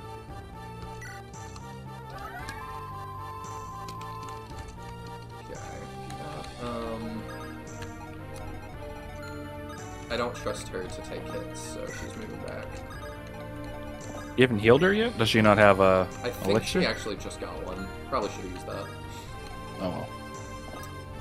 We're just gonna chill here, I think. Play a little defensively. And then we gotta deal with up here. She was handling salmon suspiciously. I don't know what that means. I don't either. I feel like to a degree you can judge the character of the rich by how their companies function / how employees are treated rather than whatever big projects they want to make them. They want to make them more famous. Yes, but also kind of like the clock. It's like, is that gonna make Bezos more famous? Probably not. Like, most people are not gonna give two craps about it. I'm super behind on chat. Hello, Fabby! The Hanging Gardens haven't been around since like 100 AD, lol. So it wasn't that we were slightly off. That's funny. It's barely even 2,000 years, dude. Calm down. Yeah, in like all of human history, that's pretty recent. I was talking more about the shape family-friendly stream. I don't know what you mean by that. It has better gameplay, a better story, and better characters than any mainline game, IMO. It's definitely a contender. I'll have to, like, probably in the final stream of this, like, we're kind of doing a bonus episode stream, the way I normally do, like, where we're going to talk about just a bunch of stuff, and another YouTuber's going to be a part of that as well. But I'll probably talk about, like, my feelings on ratings and stuff then. Yeah, okay, to really stretch the stream out, we'll talk about my Andaron New Dawn document, and we'll do, like, tier lists and stuff. Sweet. Weird British law. It makes sense in context, but just reading it is funny. It's literally called the Salmon Act. I have no idea what that is. Oh, for a second I was just like, oh no, I wasn't paying attention and one of my characters died. He doesn't matter. Oh no, someone important died. Oh, it's just Ahmed, never mind. So one of, it reminds me of people's favorite quote from, like, the whole Shining Force series is, you have, like, your wizard in Shining Force 2, and, at one point, like, he's threatened, like, his life is in danger, and someone says, he's old, he doesn't matter. You give Jesse the boots? I didn't. Oh no. Oh, I thought he had a lot more movement than I was expecting. I was like, holy crap, he can already reach that chest? There we go. Alright, let's figure out how we're gonna handle this. So you did the Tomb of Horrors, and you got, like, the Darkholm Regalia, right? I'm pretty sure you did. Yeah. Does Varg have it? No. Oh, okay. So the Darkholm Regalia is actually the most busted Regalia in the game. Really? It can one-shot pretty much any terror-based enemy, and it gives ridiculous defenses and stuff too. There's one very specific enemy that it's extremely effective against. It's not the boss of this level. It's not him. But there's another enemy later on in the game that it can one-shot, and it's freaking ridiculous. I'm trying to decide if I want to do this or... Yeah, we'll kill the boss next turn.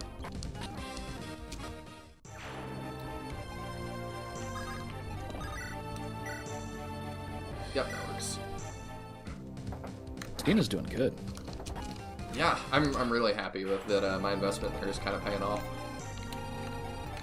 Sometimes you invest heavily in a unit, and it does not pay off. So true, brother. So true. Alright, we'll do that. Varg was at the Hanging Gardens. Yeah, it did surprise me. I didn't, like, react enough, I think, but it did surprise me how long he has existed. Dude's literally... So, canonically, his age, he's 950 years old. Yeah, I was not expecting that. That was, like, a big twist. Come on, dude. Probably want to use... No, that's... You want to use magic on him. I know, I'm going to, but I was like, I might just get the EXP anyway, but yeah, it's probably not worth it. You can have him run down and just snipe one of those guys with a longbow. I don't know if I trust him to take all those hits by himself. Could do that. Yeah, that works. Oh, Fred. Oh, Fred, you're so good. Oh, but Fred's not at full HP, so he doesn't have the maximum dodge. But he's not in range, so he's fine. We're not in range of the dragon, are we? No, okay. I forgot about that for a minute, so that could have been bad. Hey, keep vibing. So, Karika says, I think Saddam Hussein had a project to reform Babylon, including the Hanging Gardens, but the project never got any traction. That's too bad. That's interesting. Also, what a name to just throw out. I just want to make sure it was clear I was talking about Saddam Hussein. Yeah. Let's see. Yeah, the run is going pretty good so far, I think. Ash Cleaver and Void Flare were never balanced. Ash Cleaver is a busted weapon because you can get it very early in the game relative to other regalia, and if you have Ash Cleaver and you have a really good Garum, you can stomp Galahad. You can even beat... Oh yeah, this is a generic one. I figured. You can stomp Galahad. Helps, you can though. even beat... I didn't realize he had 3 range. Now I know that. You can even beat Alexander too, very easily.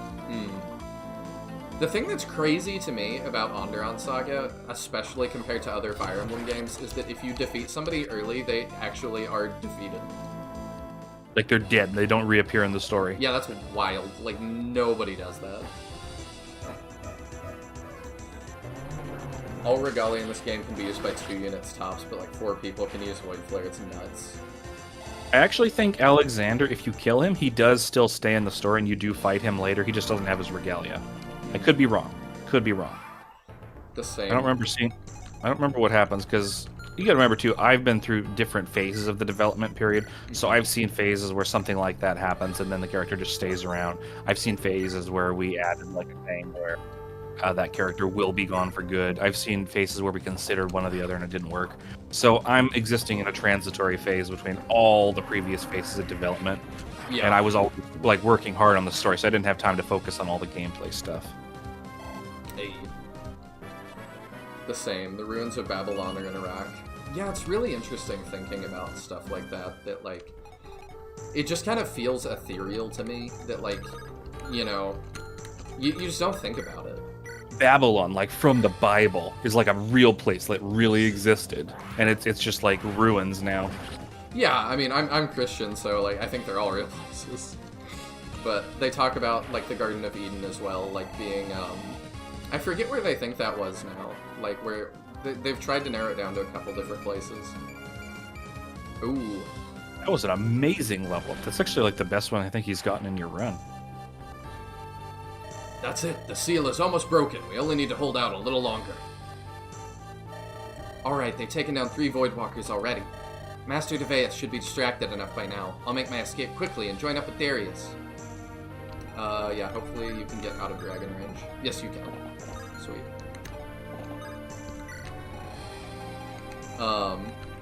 Yeah, I don't remember where they think the Garden of Eden was. I think it's been narrowed down to, like, North Africa or something. Something like that.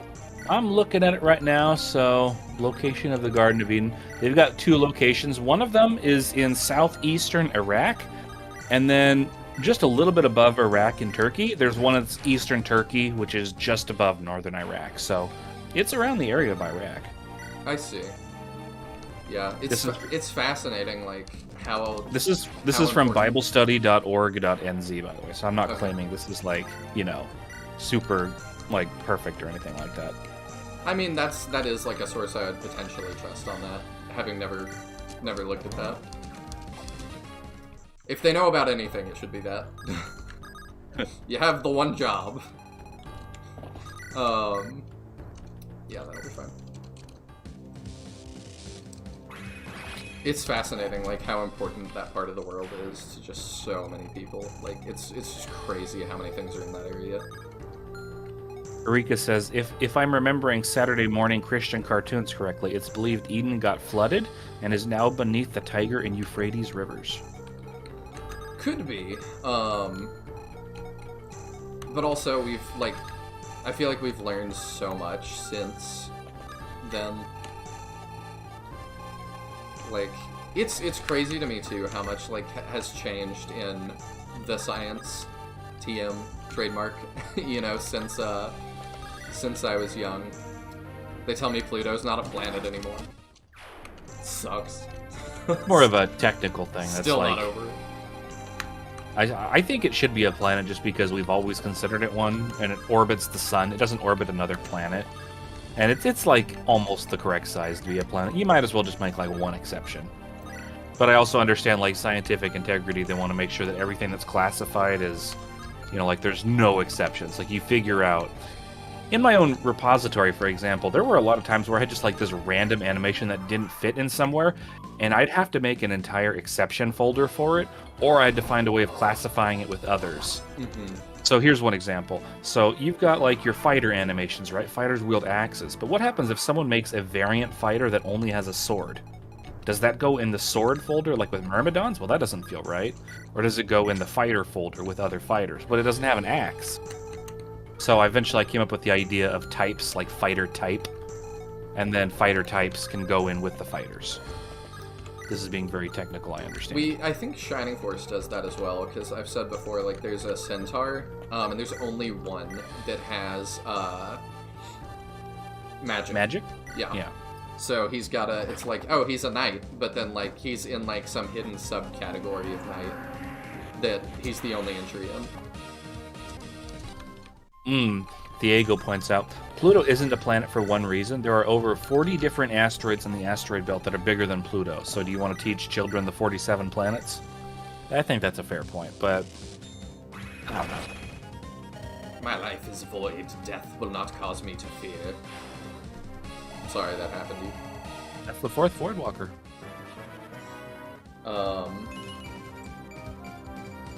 Let's see. I still think That was a good level up, except for the strength. But yes. Yeah, people at least acknowledge their defeat. Yeah, it's pretty cool. Very different from other SRPGs.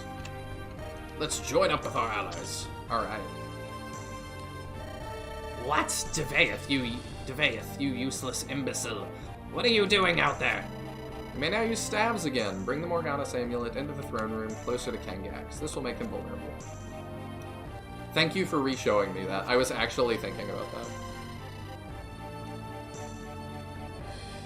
What? If you lose the Morganas after obtaining it, for example by sending it to your convoy, the artifact will teleport to this location. Send any unit here to pick it back up. Y'all thought of everything. That is appreciated. He is gonna bait that dragon and go die. Apart from Alexander, you can defeat him a couple times and he always comes back. I think it's fine to have one like that, considering in most games all of them are that way. I think I can just have her wait, because Varg can now... Oh, I just have Physic, but oh well. Staff rank. Songs ask bros, can I know who made this bootleg? Well, I'm the writer for it, but Mangs is the head creator, so there you go. And there's also a bunch of other people involved. We had people who made the songs, like we had Tambo and we had Treatstar. We had Zelda Crafter and we had Chelsea who did sprites. We had Skryza who did a bunch of the artwork that's in game, like he imported the artwork for scenes. We had Siet, she made the actual like the full artwork that we see in promo material. There's a lot of people. The credits are pretty lengthy for a fan project, and I know you're being facetious, but like, I definitely would. I would not call this a bootleg. Like, it's so impressive. If you want to see some bootlegs, oh, she's got Thor on. That's neat. It's also pretty original. I've been playing. I just finished Flame Dragon Knights on the channel. I saw that. Yeah, you and Tyrdan. Yeah, really fun game. But that I would say is a little more bootleggy because it lifts, like, it's an original game that lifts some stuff from Shining Force. A lot of people do that too. Like with Fire Emblem hacks, you'll have someone who makes like a really cool ROM hack, but it'll be like reusing Eliwood's portrait for a character named Carl, and it's like, I don't know if I can buy that.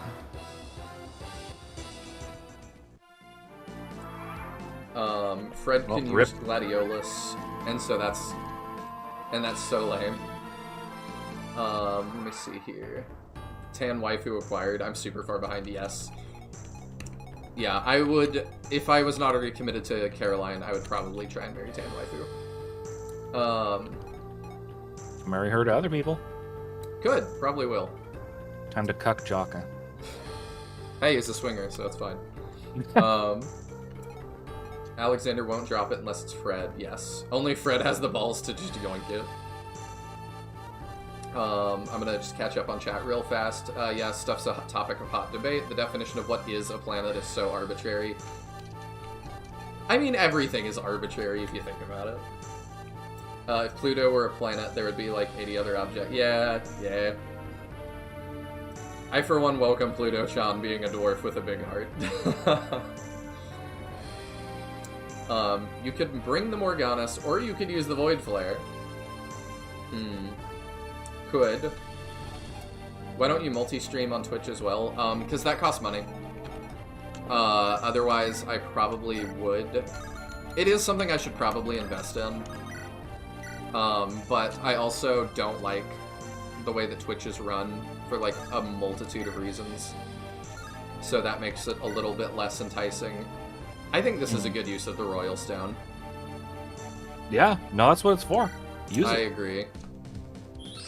You're not gonna have an issue with the. You don't see two dragons facing off much in games. I'm just like taking a second to appreciate that.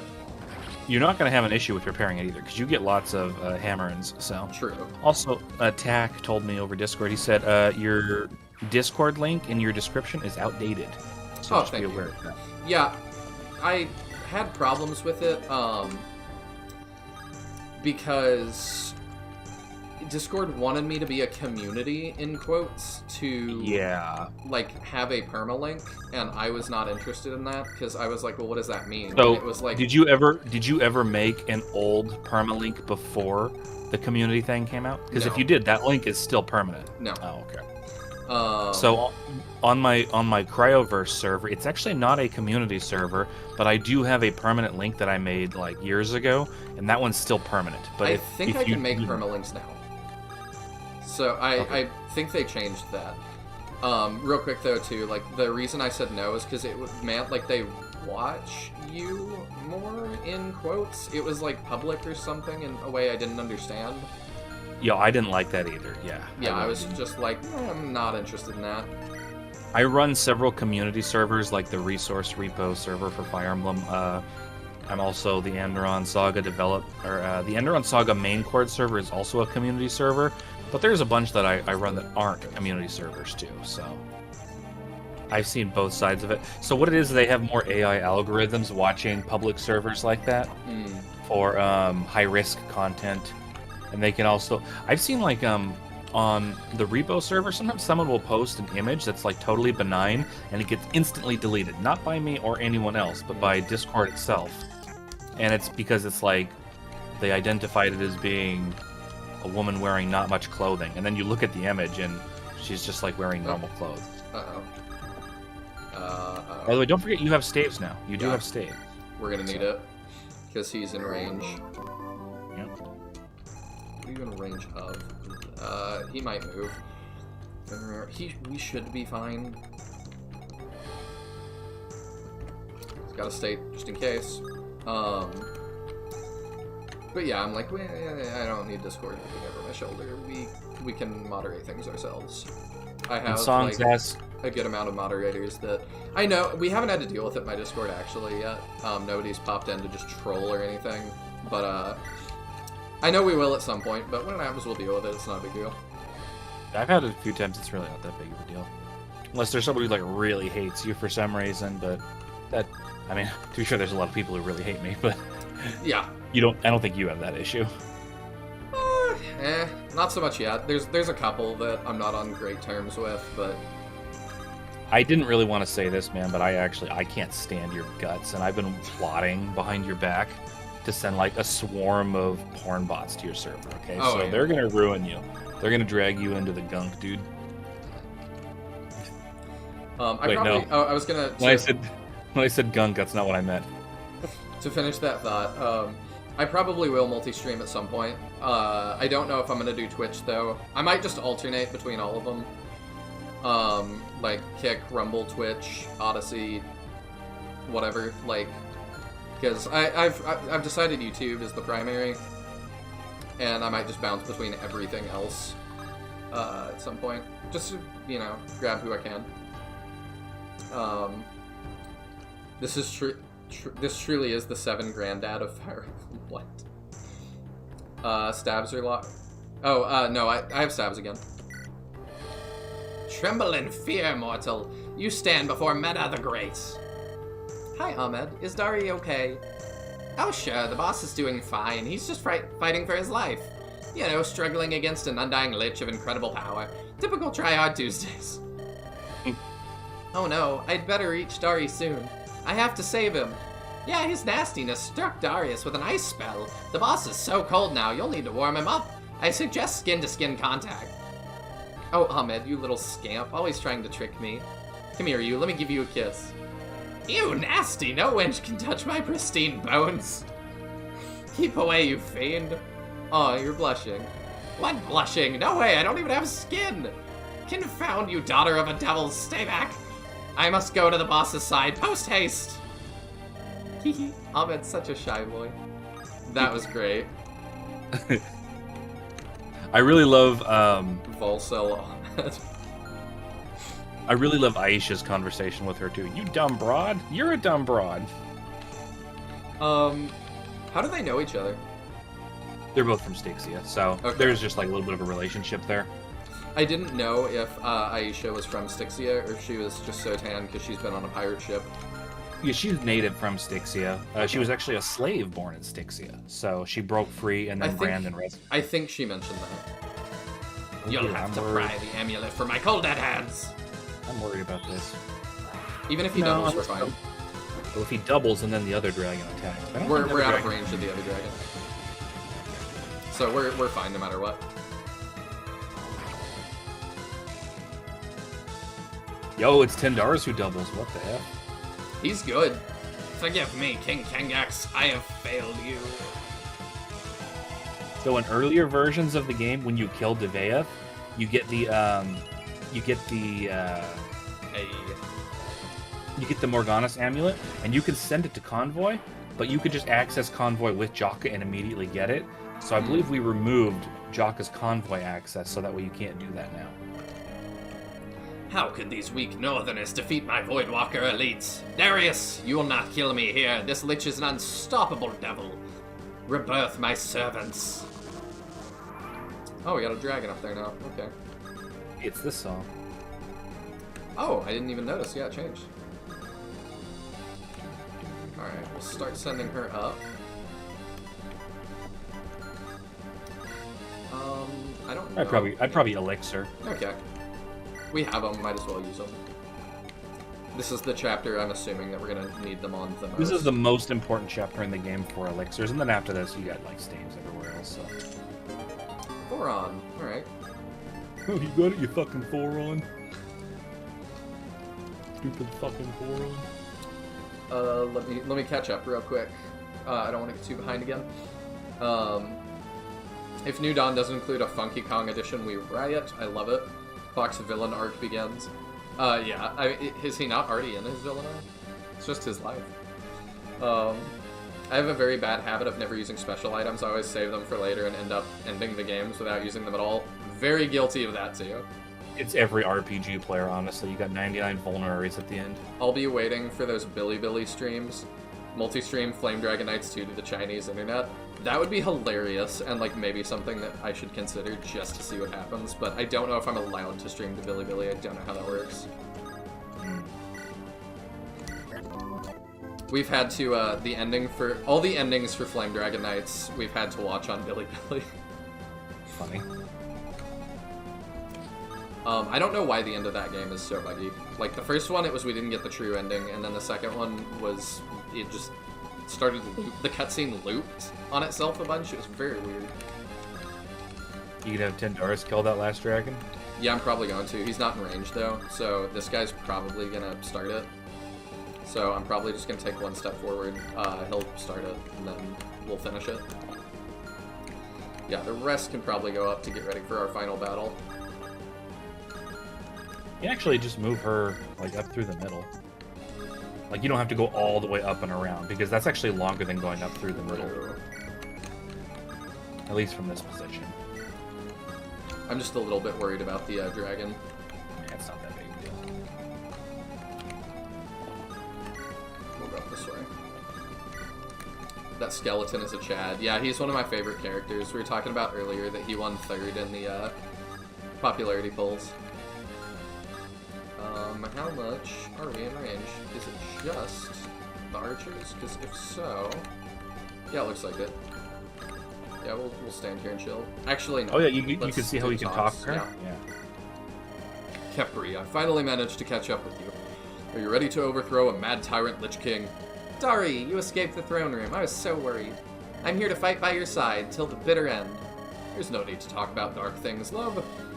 My father caught me off guard, but that's all. The plan is still underway. He will die on this day.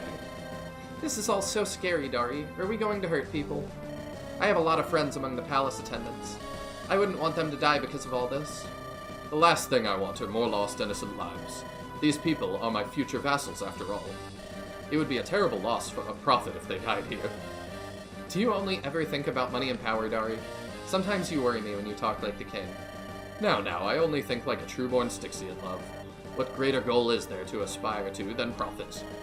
Don't mix your emotions with things that benefit you. Now, are you going to help me achieve my ambitions or not? Of course. I was just thinking out loud. That's all, Dari. Never mind me. I'm so silly sometimes. Let's get a move on. Oh, that was not a silly thing to be concerned about, but... I think Jakka also has a talk with her. Yeah, we'll do that. Miss Kepri, there you are. Darius told me to find you. Oh, it's you, the guy with the big lance. Your name was, Johnny? Jakka. I was so close. You barely got the first letter right. Oh geez, stop teasing me, you mischievous rascal. I only let Dari do that. Right. Anyway, are you going to keep fighting for Kengax? I assume you won't be blasting me with fireballs from now on. I only became a master of magic because Dari said I needed to. I don't like hurting other people. I'd much rather use my magic to put on a show and cheer kids up. Oh, that's surprisingly wholesome. You'll make a great mother. Perhaps someday. What a weird comment. Yeah, so there's some funny versions of that conversation I wrote because I couldn't help myself. I don't doubt it. Yeah, I gotta see if I can find them. I put them in the meme section. I like Kepri. It's such a shame she's so late game and that she's around for a few chapters and that's it. As is the curse with games like this, it just happens. Oh. My Voidwalkers are bound to me. They can never truly be killed. This is the authority wielded by he who has surpassed death. Oh, okay. The Voidwalkers have returned, but their power is diminished. They will not prevent you from using your stabs again. Okay. This chapter is a slog on lunatics, so. I would bet. Yeah, she takes some damage. Yeah, but it's okay. Remember, if her HP drops below half, yeah, I might move here. she turns into a monster. So that's actually a very good battle for her to take because she'll kill it and then she'll become a monster on the next turn because she'll be below half HP. Okay. Appreciating again, dragons colliding. We just don't see that. It's cool. Rawr. Aisha also has a slave symbol on her arm, and Kepri just calls her a slave due to that. Amazing start, Shirley. Interesting. Yay, the oh crap, I'm screwed song. Ooh, a rescue song. Tandarus almost feels like a Goto. Like, dude feels way overpowered. Sometimes getting +3s to HP. Tandarus is very strong. He's intended to be, like, a really strong unit. He's not a Goto, though, but he's kind of like a super Est, basically. I see. Tandarus would be OP if he didn't have non-existent move, but to be fair, you did get the extra boots this run through that secret event, so... Yeah. This is also another reason why you cannot restart this chapter, because if you do, you're going to lose that secret event. Well, we don't need to restart the chapter anymore. Yep. We're gonna keep moving up and around. Diego says that the line about her liking to use magic to cheer people up is why he gave her staves, which is a good point. I think, so here's the thing, I don't really like Kepri as a unit. As a character, she's lots of fun, but as a unit, she's pretty terrible. Like, she's fine. She's obviously in the same vein as Grandma. Don't worry, guys. I'm the writer of the game. I don't remember people's Ailey? names, especially. No. It's an H name, I think. Harriet. Yes. Yeah, so she's got the same issue as Harriet, where she's very clearly a replacement for an Iron Man run, but as a unit herself, she's very mediocre. And that kind of sucks. There's really nothing that makes her good, except, you know, like, she has some supports that can kind of, like, give her good benefits, but I don't think it's really worth it.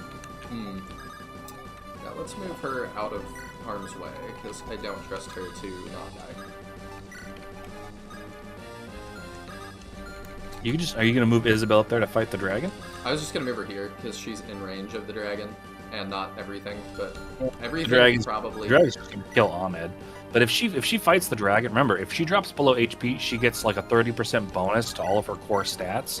Yeah. These guys aren't gonna hurt her. I'll do it, but we're gonna state before we do.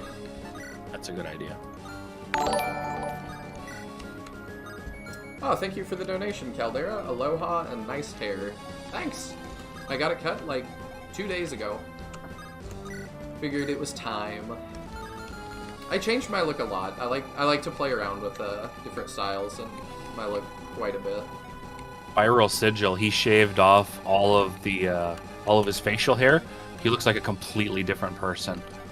It's weird how, like, you get used to seeing someone with or without facial hair, and then they grow it or they shave it off, and you're just like, who are you? I don't even know who you are anymore. Oh yeah. All right, we made our state. We'll give this a shot. Tandarus, oh, okay, yeah, we read that. Tandarus would be OP if he didn't have non-existent move. Yep, we used boots though. So he's alright. Let's see.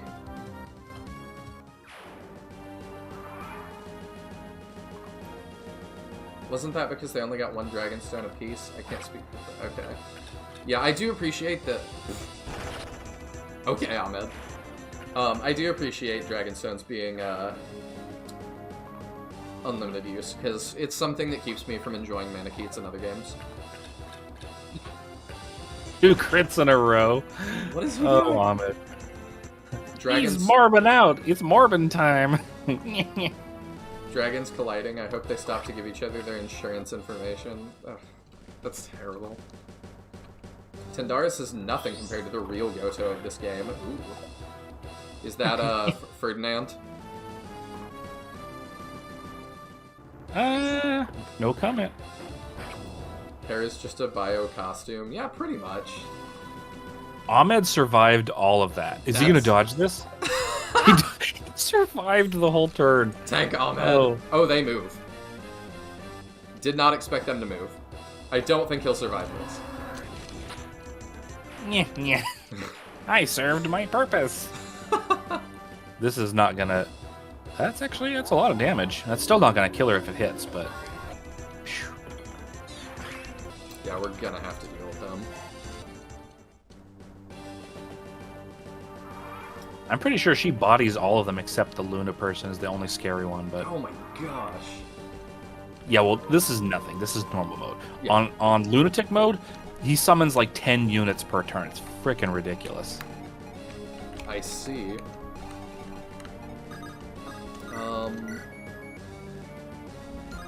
Yeah, this is still kind of nuts. I think we don't. You could always move her backward and just have like some of them come at her and not all of them each turn. Like move her 4 or 5 spaces back. And then a good chunk of them will hit her, but not all of them. True. And she has like, does she have the Morgana's amulet? Who has the Morgana's amulet? I almost said Tiadrian. Tindaris. He's So if she has the Morgana's amulet, that gives her more magic, which makes her hit harder. It also gives her a little bit of defense and resistance, which is nice. Darn. Man, I should have made that work, but... No, walk him up to trade with Tindaris on the right side, or on the left side, and then just wait, and then she can dance. Oh, yeah, you're smart. I don't want Fred in range of all that, though, so we'll wait. Well, he's only going to be in range of 1 or 2 of them, I think. And Fred's pretty strong, right? I just don't trust it. Okay. Maybe keep the concoction, though. Too late. Never mind. It'll be right.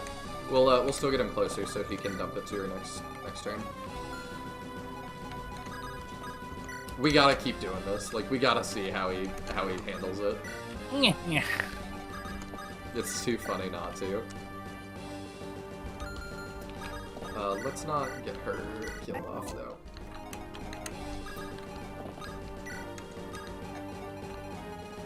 I think we're pretty good. I'll keep the dancer moving up, because, obviously... Oh, and Zari has a conversation with Kepri. That's the last one on this chapter, I do believe. We'll make sure to see that. Not terribly important. I still And then as far as conversations with the boss, I'm pretty sure it's just Jakka and Darius. The reinforcements on Lunatic is crazy, I would bet. Yeah, those guys will probably just end him. Still very jittery. Yeah, it hopefully will smooth out here. Oh, hello. Seems better now. Sweet. Oh, wow. 8% crit. Alright. Yeah, Darkblade, you missed it. He already saw the Ahmed conversation. Yes, I With the loved boss. it. Oh, your nastiness. You want me to sing an ode about your rotting skin? We're good? Sweet. I really hope it holds up. Man, the dragons are scary. Okay. They're too rich. Dragging these nuts Yeah. across your face. Thank you for that. It's a D's joke in 2024. Okay, so the space in front of them is 2 range. Can I pull one dragon and not both? I don't think, no. You could if you pull someone over at the bottom right. You could move them into that corner up there. Oh, I see what you're saying. You got Amelia? Is she in range?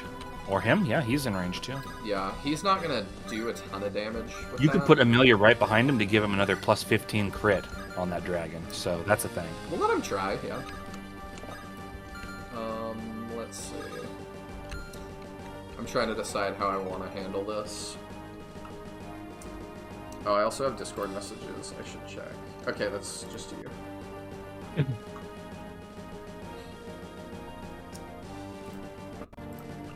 People IRL know, like, when I'm streaming, that if you need to contact me, Discord's the best way to do it. So, I try to keep up with that. That's fair. Yeah, these guys are scary. I think this guy just has like a crap load of resistance. But also, you healed Isabel up, so she doesn't have... Nosferatu. A for fiber. You remember what I told you about the Umbrid? Oh, wow. Oh, Yeah. that sucks. That's alright.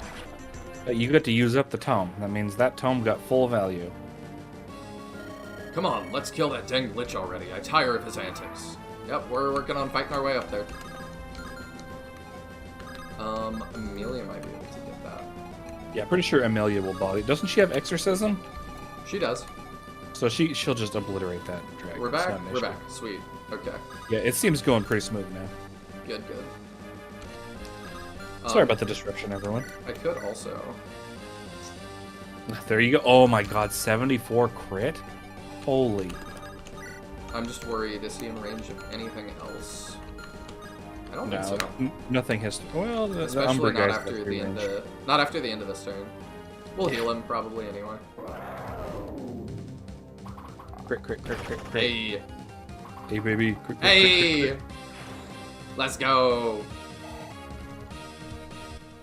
Ralph near earning that promo. All right, let's get rid of some of these guys. Jakka could take out one Voidwalker all on his own, so that's worth considering. That's good too. You got to remember the Advance Force principle too. You always move people in the back, so that way they can kill the enemies that are up front. Oh yeah, you're right. The thing I'm worried about is the dragon, but I think we can get to him with Isabel. Isabel destroys the dragon. That's not an issue. Yeah. I think you gotta move those guys first, see if they can take care of them. Perfect. Oh, exact damage. I was gonna say that's a crit, but no, that's just a boss because he's a boss.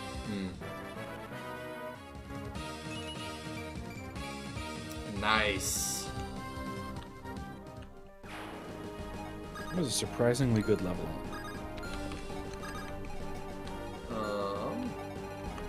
We've got that guy, but yeah, we can kill him with anybody.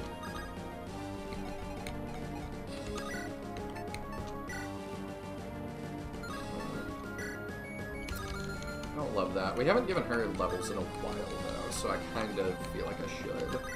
Probably, yeah, I was like, he probably can't get that.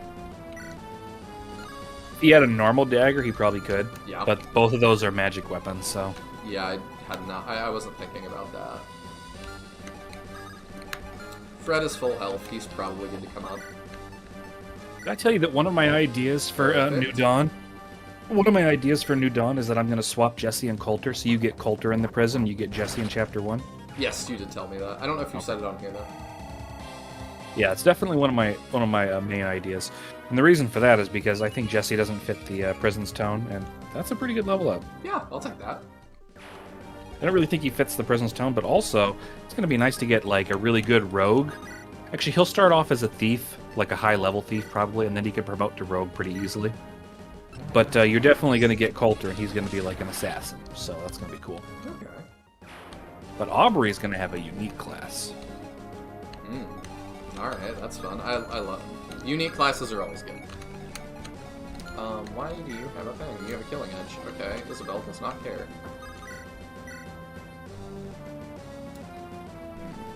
Yeah, no, that's good. Yeah. That's good. That'll put her below half. Oh, she crit anyway. She didn't even take damage. Or just that, yeah. Flippin' Isabel, dude. That javelin has been used a lot this chapter. If Jakka uses the javelin, he could probably take out that... Oh, actually, can Helga take out the Voidwalker and then scooch away? No, she's already on her scooch. Oh, okay, never mind. I'd say have Jakka do it, because all the enemies up there are physical, and Jakka tanks them pretty easy. That's So true. there's another dragon hiding in the back. There is not. Let me... Okay, yeah, we're going to Iron Lights after this. The hit's so low. If this hits... Changing up the dynamic between the guild characters, very interesting. Yeah, a lot of the ideas are interesting. The only And I'm not going to pretend... Oh, sorry. Goto is Dawn Color Morgana's holy symbol Isabel. That feels so overkill. I'm not going to pretend that New Dawn is going to be like every single person who loves the original version of the game will love my version of it. There's going to be people who disagree with the changes. Even you. I told you about the new house names that I've come up with. Yes. You didn't like those. So it's like, you know, I'm going to make changes that are controversial, but these are changes that are... It's not fair to call this a remake, because it's not a remake. Mm-hmm. It's a re-envisioning. Yeah. The Andaron Saga that we got is basically Mang's hack with me writing this, like the story and stuff. But there's a lot of his influence in here, and this would be more like, what if I made it entirely? And it still won't even entirely be me, because we're still reusing a ton of the same maps, still using a ton of the same chapters, most of the same plot. Yeah. But at the same time, if I were to go through, for example, and if I were to write a book, And in this book, there were a couple of short people that were carrying a magical artifact to a mountain that they had to throw into lava to destroy, and this item was the source of all evil. It also happened to be a ring. And, like, I wrote 100 other details that all lined up perfectly with the Lord of the Rings. That doesn't mean I'd be writing Lord of the Rings, because everyone has, like, a different creative take on something. Yeah, for sure. So even if I heavily rewrite the story, it's going to come out different even if it's the same. And that's just kind of what I'm going for. Makes sense.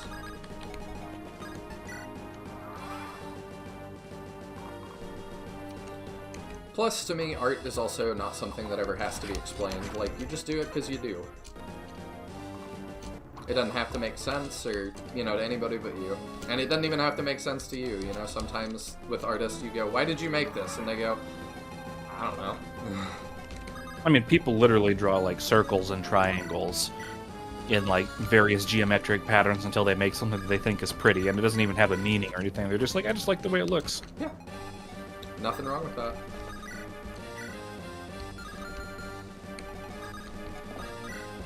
I also feel like I feel like the conception of art in the mainstream has become very formulaic in recent years, especially with, like, modern movies and stuff. Mm-hmm. But I mean, like, there's a lot of times the art just disappears and it becomes, like, work by committee. And I don't necessarily like that. I like when one person has, like, a cohesive vision, and then that vision, like, becomes the project. Like, we were talking about Christopher Nolan earlier. I love Christopher Nolan's movies. But if Christopher Nolan had to work together and, like, split with Steven Spielberg, I don't think I'd like it as much.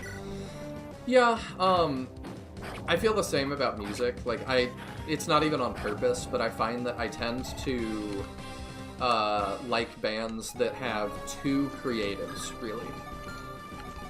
Like, I don't know why, but, like, just the team of two is something that really seems to attract me. You're talking, like, for example, Linkin Park, how they had Chester Bennington and they had Mike Shinoda, for example. Yeah. Like, those were the two main creatives on part. Yes, I'm not that big into Linkin Park. I like some of their stuff, but yeah, very similar to that. That it's, like, very clearly that dynamic duo of those two people. Like, a lot of the times it's like the vocalist and guitar player. You know, that's like the dynamic duo for, you know, a lot of the bands that I like. Remember to bring the Morgana's amulet up. Yes. Yeah. Yeah, he's got it. Okay. But yeah, I know what you're saying. But what I really hate, you get those dynamic duos, right? And then something happens, and they're not friends anymore. And it's like, now they're just like, I can't stand that guy. I'm never going to be in the same room as him anymore. Yeah. And just like that, it's ruined. Yeah. And I feel that way. Like, my favorite band, I've said before, is a group called Falling in Reverse. And I do, their frontman, Ronnie Radke, is my favorite musician. But, he changed it at some point. Like, he had a full band, and as people, like, left for various reasons, he replaced them with touring members instead of official members. And there's various reasons he had for doing that. But I do think that it had an overall negative effect on the band. That it is just his, like, it's had some positives to have just his creative vision as well, but it's also had some negatives, and I think I liked it a little bit more when there was, he had a guitar player that was just fantastic. And by the way, you can trade the Morgana's amulet up one more tile. That will activate the thing. I will momentarily. Oh, I see what you're just moving everyone in there. Okay. Yeah. It just felt like. But yeah, no, I know what you're talking about. Yeah.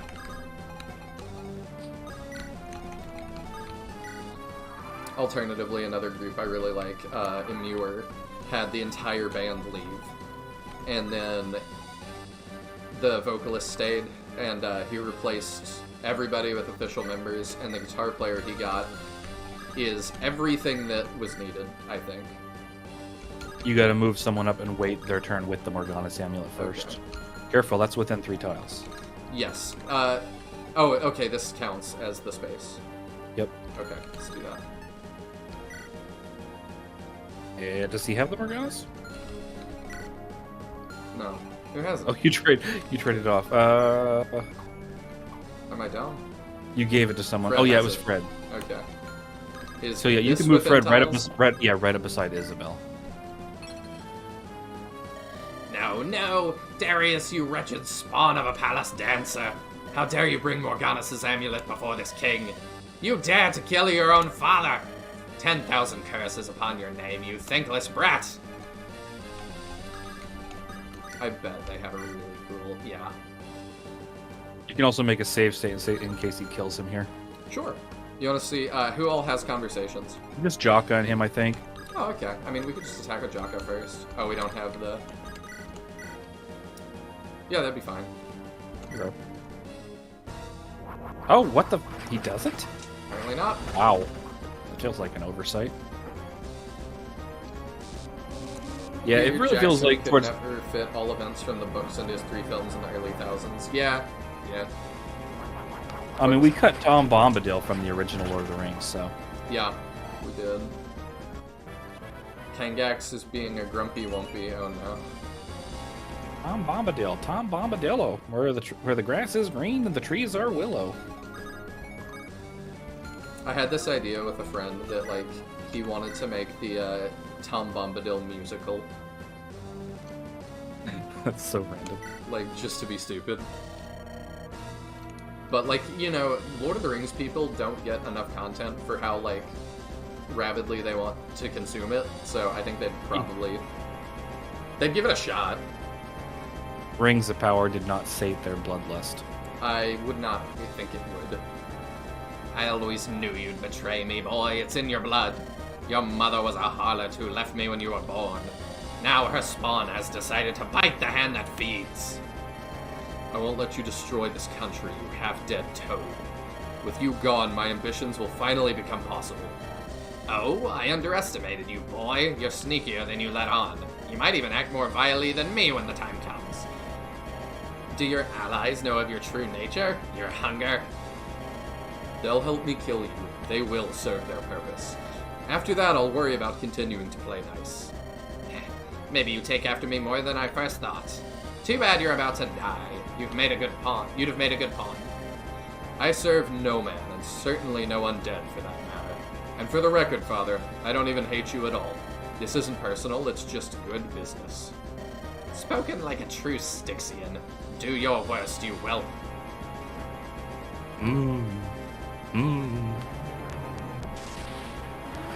Void Flare is amazing against Kangax since it one-shots with 120 might. Yeah.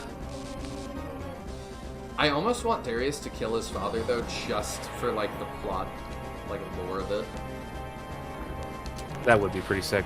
But yeah, basically, Andaron Saga sets up Darius to be a villain in Andaron Saga 2. I'm kind of noticing. Because, yeah, I could just dance with her and have him get it. There you go. That's what I'd do. Do I want to do that support as well? With Zari, yeah, man. I don't think it's that good. Oh, no, I was thinking Kepri. My bad. Yeah, I think you'd want to do Kepri. Does Kepri have any better supports? Like, plot-wise? I've told you this before. I have barely seen the supports for most of these characters. Oh, There's some supports I like. I wrote 4 of them, but there's a few that I've seen that I like. But generally, I'm not like super thrilled about them. They needed more. They needed more time. It's just they just needed more time. I mean, I've enjoyed them more than a lot of the current game supports. Fair. As I go through 3 houses, I'm very disappointed by the supports in that game. No, I cannot die here. I'm the mightiest Lich King. I must live. I must surpass Lich Queen Morganus. Don't you see what you've done? You bastards! Goodbye. Now! It did feel like that a little. Yes, it felt like that's the energy. Holy shit, that's a good level up from killing Daddy. Royal God, hear my words. This battle has concluded. I've slain my father and destroyed his phylactery. Never again will he revive, unless we decide to make him into a funny little puppet. Real quick. It seems like what I was picking up, I don't know if it's been explicitly said, that you can only bring people back once. You mean bring people? So in my Cryoverse, that's how it works. So basically, when someone dies, if you capture their soul, you can put them in an undead body, but they lose their soul force and they start rotting, and Yeah. they will die eventually. And if they die again, they die for good. You cannot bring them back. They go to the great beyond. I'm talking Also, about in if- this, it seems like Ahmed can die over and over, but it seems like if Darius dies, Ahmed will not be able to be brought back by someone else. That's how it Oh, yeah, the reads. Ahmed thing, there's a loophole there, but I'm not going to go into it. Okay. Almost time for meme review. Yes, thank you for the reminder. Infinite Lich Jerky acquired. Ew. I'll let you try that first. Gotta find the meme now. I want everything about Styxia off the continent. Throw down your weapons, and I will forgive your actions. Otherwise, my allies will kill you without hesitation. There is no room for disobeying your new rightful king. But we couldn't locate Kangax's phylactery. I guess if a white lie will finally end this battle. I thought we had the Morgana's amulet. Is that... We stopped it. Yeah, but pay Oh. attention to what comes after. He's People- telling a lie to his people. I see. Yeah, I think that's maybe fine. People of Styxia, from this day forth I will be your new ruler. I, Darius the Wise, son of Kangax. What? That's not worded right, I don't think. Probably not. I am Darius the Wise. I am Darius the Wise, son of Kangax, and you shall be all be my subjects. My father was a tyrant who needed to return to Styxia's dunes. Now that he no longer rules us, we must begin a period of rebuilding. I henceforth call an end to the trade of undead slaves with Andaron. Only the willing must be revived. Anything else is an act of evil. And finally, we shall weaponize our military to aid the Lord of Lances. We must bring down the tyrant King Mortimer and enshrine peace for all. Hail, King Darius! God Ogdo Bogdo. Another country's leader dead. That does seem to happen a lot around you, Jakka. Not that I'm complaining. I don't know why we had to lie about the phylactery, though. Kangax is going to revive at some point. The truth will come out. It won't matter. Kangax's support will have crumbled by then. Darius might even be able to find the phylactery's hiding location. If he does, nobody will ever learn the truth of the matter. Even if Kangax revives, we can kill him once again. What is this we to Naris? You. Mm-hmm. You might be around for that. I was spending the last 5 minutes trying to find a certain video, which I DM'd. We'll wait for meme review, but I was trying really hard to find this. Okay. Okay. Morgana's amulet remains in Darius' possession. Fair enough. I just don't like how he blatantly lied. All great men lie eventually. It's only a matter of degree. My feelings on that are that, it might have been necessary, otherwise you would have, like, Kangax loyalists, potentially. And Yep. this is a good way to eradicate that, because, like, I think I've said before, my favorite period in history to learn about is the Warring States era in Japan. And, for that it was heirs. And at one point, like, the lord that kind of wins out on everything, Ieyasu Tokugawa, decides that he doesn't want to keep killing heirs, because he finds it distasteful to kill children. And the last ruler has a child heir. And so Ieyasu leaves him alive, and eventually it does create a loyalist faction, and, like, makes a whole little other, like, addendum to this war that probably did not need to happen if he just murdered, like, an 8-year-old, as distasteful as that would be. Just kill a kid, man. Just kill him. Save yourself the trouble. No, I get what you're saying. And yeah, that is the reason why he lies to these people. Yeah. He has a good reason for it, which is, he wants to consolidate his power. He doesn't want to leave anyone with hope that Kangax would come back. I'll say, No, too, so- in real history, the kid didn't even, like... I don't know fully, but it doesn't seem like the kid wanted to take over. It doesn't seem like he wanted a loyalist faction. It just kind of happened because people feel very strongly about the order of things and the way we do things, so... Yep. And so it goes. You should have heard some of the old Lightbringer whoppers. Cathus' father had quite the mouth on him. When we get to the save screen, we'll do meme review. Okay. Congratulations on the ascension. Must feel good being your own man. Yeah, now the boss doesn't have to sit in his room crying all day. Why won't Daddy let me go outside? This isn't fair. I want to be free. Styxia has a bright future ahead of it, thanks to you. I like that he just doesn't even address that. You just, Ahmed saying wacky Ahmed shit. My people owe you a great debt. We always pay with interest. Your people don't owe me a debt, but you do. Helping me will benefit you in any case. Mortimer already killed both of his brothers. Eliminating you will surely come next. Styxia is a hellish land for any invasion force. I would bet. The harsh heat will break any enemy army's morale. That being said, you are correct. I owe you, Jakka. Styxia's soldiers are yours to command moving forward. At least until we killed that Mortimer fellow. Then we need to focus on fixing this nation. Honestly, it doesn't seem like there's much that needs fixing. My father took our people's wealth to empower himself. I must rectify these wrongs. It is a complex matter. We need to assemble an alliance of nations. It's time for war. Ooh, exciting. Dun dun dun dun dun dun dun dun. Alright, let me do a save state here just in case something breaks. Morganus isn't the phylactery, it just weakens him. Yeah, I forgot about that for a minute. Okay, meme review time. So before we do meme review, I just want to remind everyone, the original plot of Styxia was that Jakka and Darius go up to Kangax. Kangax tells them to go to the Tomb of Horrors to fetch his actual phylactery, which they bring back to him, which he mind controls to take from them, and then he gives to like an attendant to stand 100 feet away, and then you have to kill the attendant, take the phylactery, walk it up to him, and kill him. His original plan was for them to get the one thing in the world that can kill him and bring it directly to him. So the entire Morganus' amulet thing was me writing around that, like, okay, let's not make him like a complete brain dead idiot. I see. That makes sense. You can keep talking for a second. I'm setting stuff up. Oh, that's all I had to say. Well. The original, and then we changed the plot, and I have basically an idea, which is what is my writing versus what is Mang's writing. And basically, if I do a lot of rewriting, it can be a little bit of mine, a little bit of his. But if I wholly and completely rewrite something and change plot points around, then it becomes my writing. I don't feel that I own pretty much anything in the Timaeus chapters.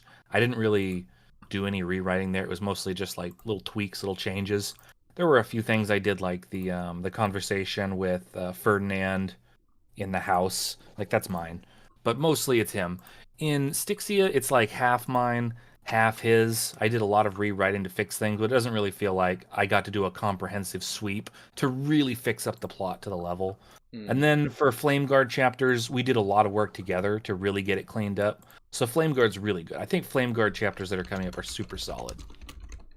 Sweet. I am grabbing stuff real quick. Okay. Yeah, worried about that. I'm not sure how to pull up the... The initial plan was that Darius went and got the amulet without telling his father about it. I seem to remember his father sending him to the tomb. Like, that was one of the more baffling choices, but maybe I'm just remembering wrong. There was a lot of rewrites and fixes in between there. Oh, I know how I can show this. I need to do that. I don't know why the video I sent you has a spoiler on it. It's not a spoiler. Okay, I mean, yeah, it's whatever's fine. I don't like that one. I have two video players on here, and one of them is like so much better than the other.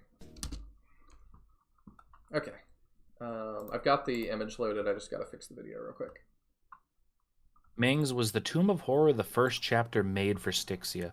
I know it was the one that he wanted to make the most. I don't know if it was the first one he actually... I'm pretty sure he just made them in order.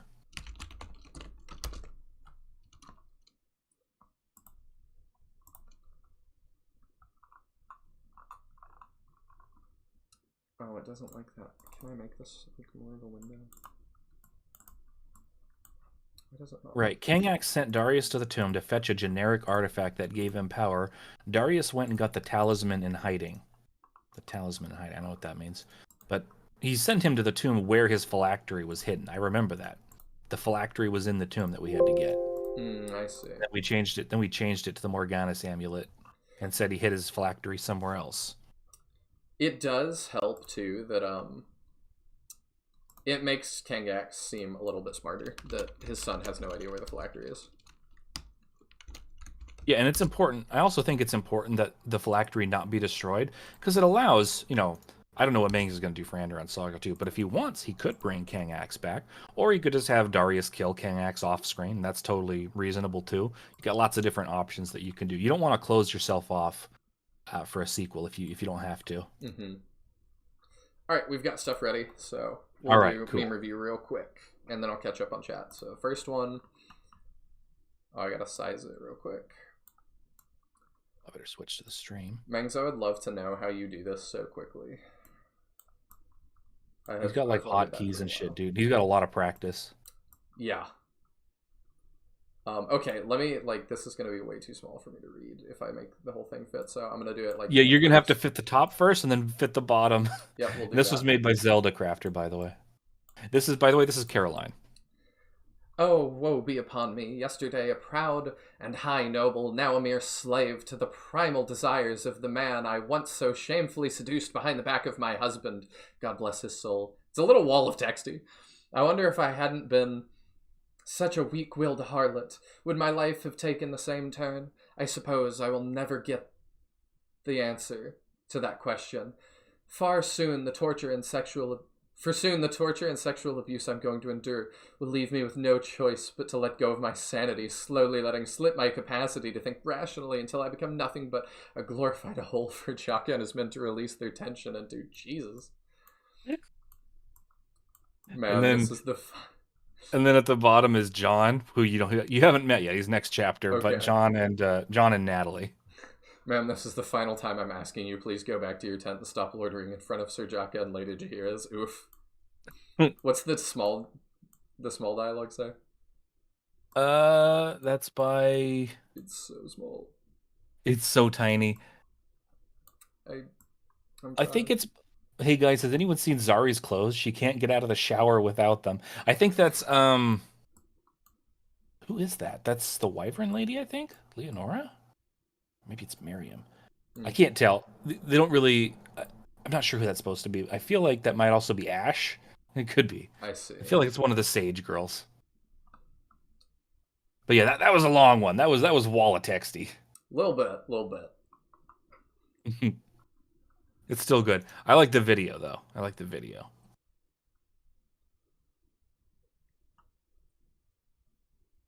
Okay, let's see. All right, let's do the video. I told Ming sometime back, by the way, that there is actually a button that you can use if you're using OBS that automatically fits something to the size of the screen. I don't know if you use OBS. I'm on Streamlabs. Okay. OBS and YouTube did not play nice with each other. I don't know why not. Oh, they're seeing Thea's at the bottom left. Okay, that makes more sense. Okay. All right, let's do the video. Oh, that's so quiet. Let's bump that up. Miss Kepri, there you are. Darius told me to find you. Oh, it's you, the guy with the big lance. Your name was,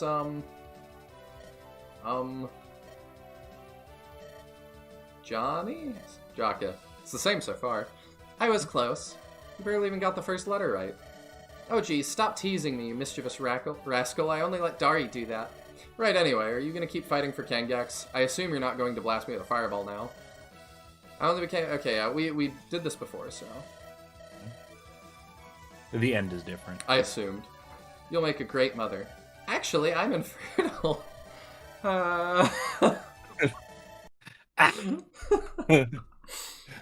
And this is why we don't say things like that to people. Reminds me of the, like, don't... you're not supposed to ever, like, say, you know... you're never supposed to ask if somebody is pregnant. Yeah. Don't ever walk up to me. Oh, how far along are you? What the fuck? I'm not pregnant. Yup. That, like... I've known people that do that. Or that have done that. I've definitely... I've never done that.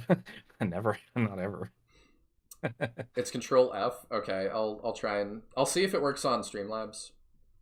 You know what, let's just try real quick. Like, if I do that... Bangs, you saw that back in the day. Don't act stupid. No, that shortcut doesn't work on Streamlabs, unfortunately. Is this in the game? No, dude, that was the original version. That was the April Fool's thing. You were there for that. Alright, we will jump back into it. Oh. Alright, back to the game. I have it set to not block profanity, and it just does anyway.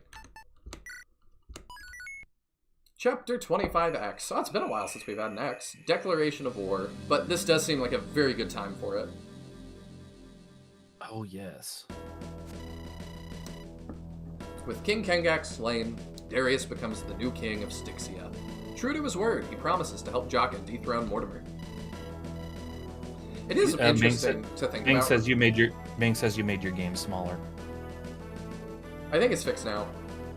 Oh. Yeah, it's whenever I move the mouse, it like zooms out a tiny bit, so it looks like that. Because Visual Boy Advance is a little weird. Okay. And then it stops, like it's weird. When Clock Cut is released, is it going to have that convo?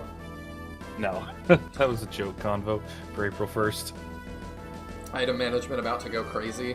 You know it. I was gonna say, I do wonder, like, if Darius did just say, "No, I'm good. I'm not gonna help you." Like, what would Jakka do? Fight a war on two fronts? Nah. I don't know. The consequences of that would like take a really long time to unfold. Because I don't think he would shift focus. Probably, but it wouldn't make sense for Darius to refuse because he also wants to get on the good side of the potential future rulers of Andaron, so True. it's good business. I don't know who that's going to be, though, come to think of it, because I don't see Jakka doing that. Something to think about. Ironland says, put it back in or riot. Literally nothing Jakka would leave sad. Yeah, that's kind of what I'm saying. After a month of organizing, a war council was held in Kadim.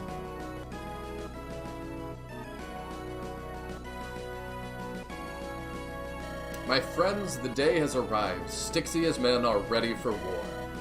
All of them alive, as we agreed. And what of the rest of you? Have you finished your preparations? I wonder if there's a maximum range. Oh, I forgot about that, Mangs. That is true. So there was a plan to have a secret event. If you had less than 5 playable characters, Darius calls you weak and kills you in the throne room upon becoming king. That's really cool. That is really cool. But I guess you get a game over anyway if you have less than... Well, I guess you could do it with like 3. True. It is a conversation that comes up later. The range of stuff, okay. Yeah, that just occurred to me that I was like, could Ahmed just go, like... Could we just do assassination attempts from Styxia with Ahmed, like, to go on forever? You just like, go get him, Ahmed. I have traveled hundreds of miles. I'll get you this time. Every time I come back, my plans for infiltration become stronger. Ahmed is just playing a roguelike, like... He gets stronger every time, like the Skeleton Dungeon manga. That's funny. So unwinnable game if you're bad at Iron Manning. But I had an idea from what Mangs said, which is if you only have Jakka and Darius for some reason, like Mangs did, Darius just kills Jakka and just pledges loyalty to his father. Like, you know what, actually, Dad? I screwed up. I shouldn't have brought this mercenary. Sorry. Kaizo Ahmed run win. Perfect. Hetcha's Quest, yes. Have you played Hetcha's Quest? No. So there's a roguelike Fire Emblem ROM hack where you play as a skeleton that gets stronger. It's literally... I like that. I'll have to play that. That sounds fun. It's fun, yeah. Spyro is playing it, I think. It took a lot of effort, but I've also mobilized an army. It is not a large force, but it will draw Mortimer's gaze. On my command, they will march across the Emperor Mountains. After that, they will attack from the east, causing chaos. I gave them strict orders not to harm Andaron civilians.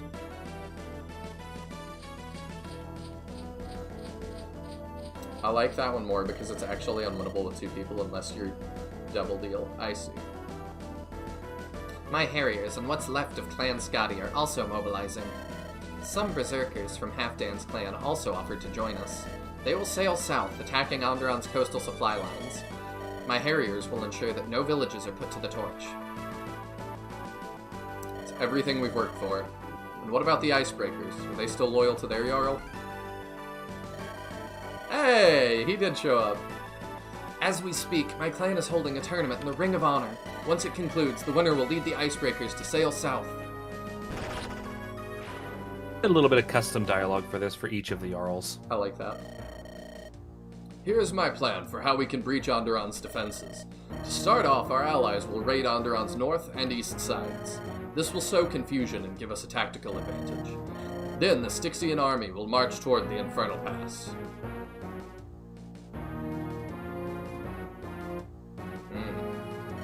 I hope you're not planning to attack the Infernal Pass. It's impenetrable. A dozen wars have proven this to be true. Not even 100,000 men could sunder the flame walls.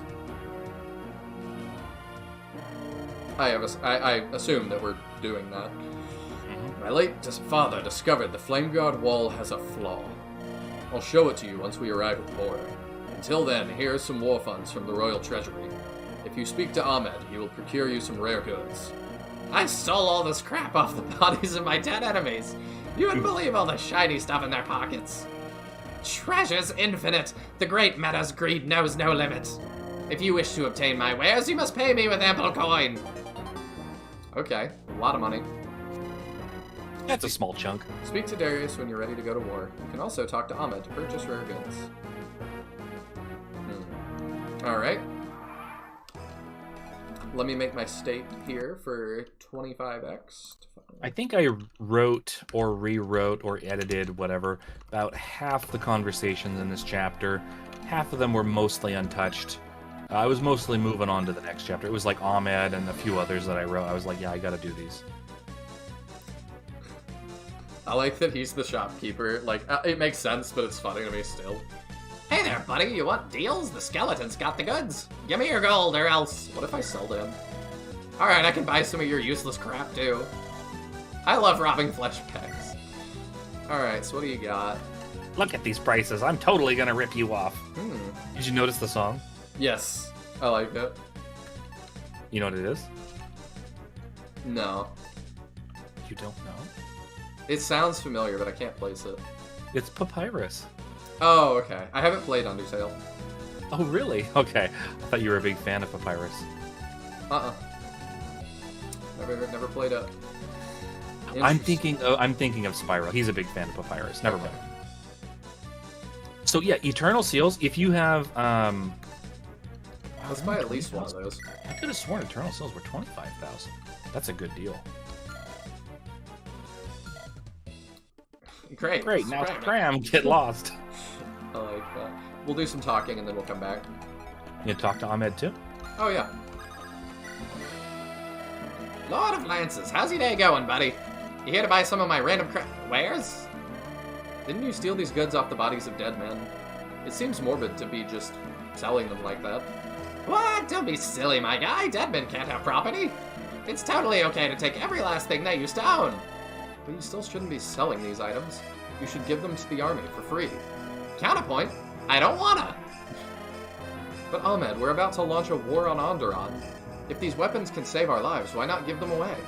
You fool, this is the best time to earn tons of gold. I'll become a billionaire by war profiteering. Ah, now the American accent comes out. Then the great Meta's rise will become unstoppable. Okay, what are you gonna do with all that gold? Hire lots of sexy skeleton gals to shake their bones for me? You must be joking. I have needs!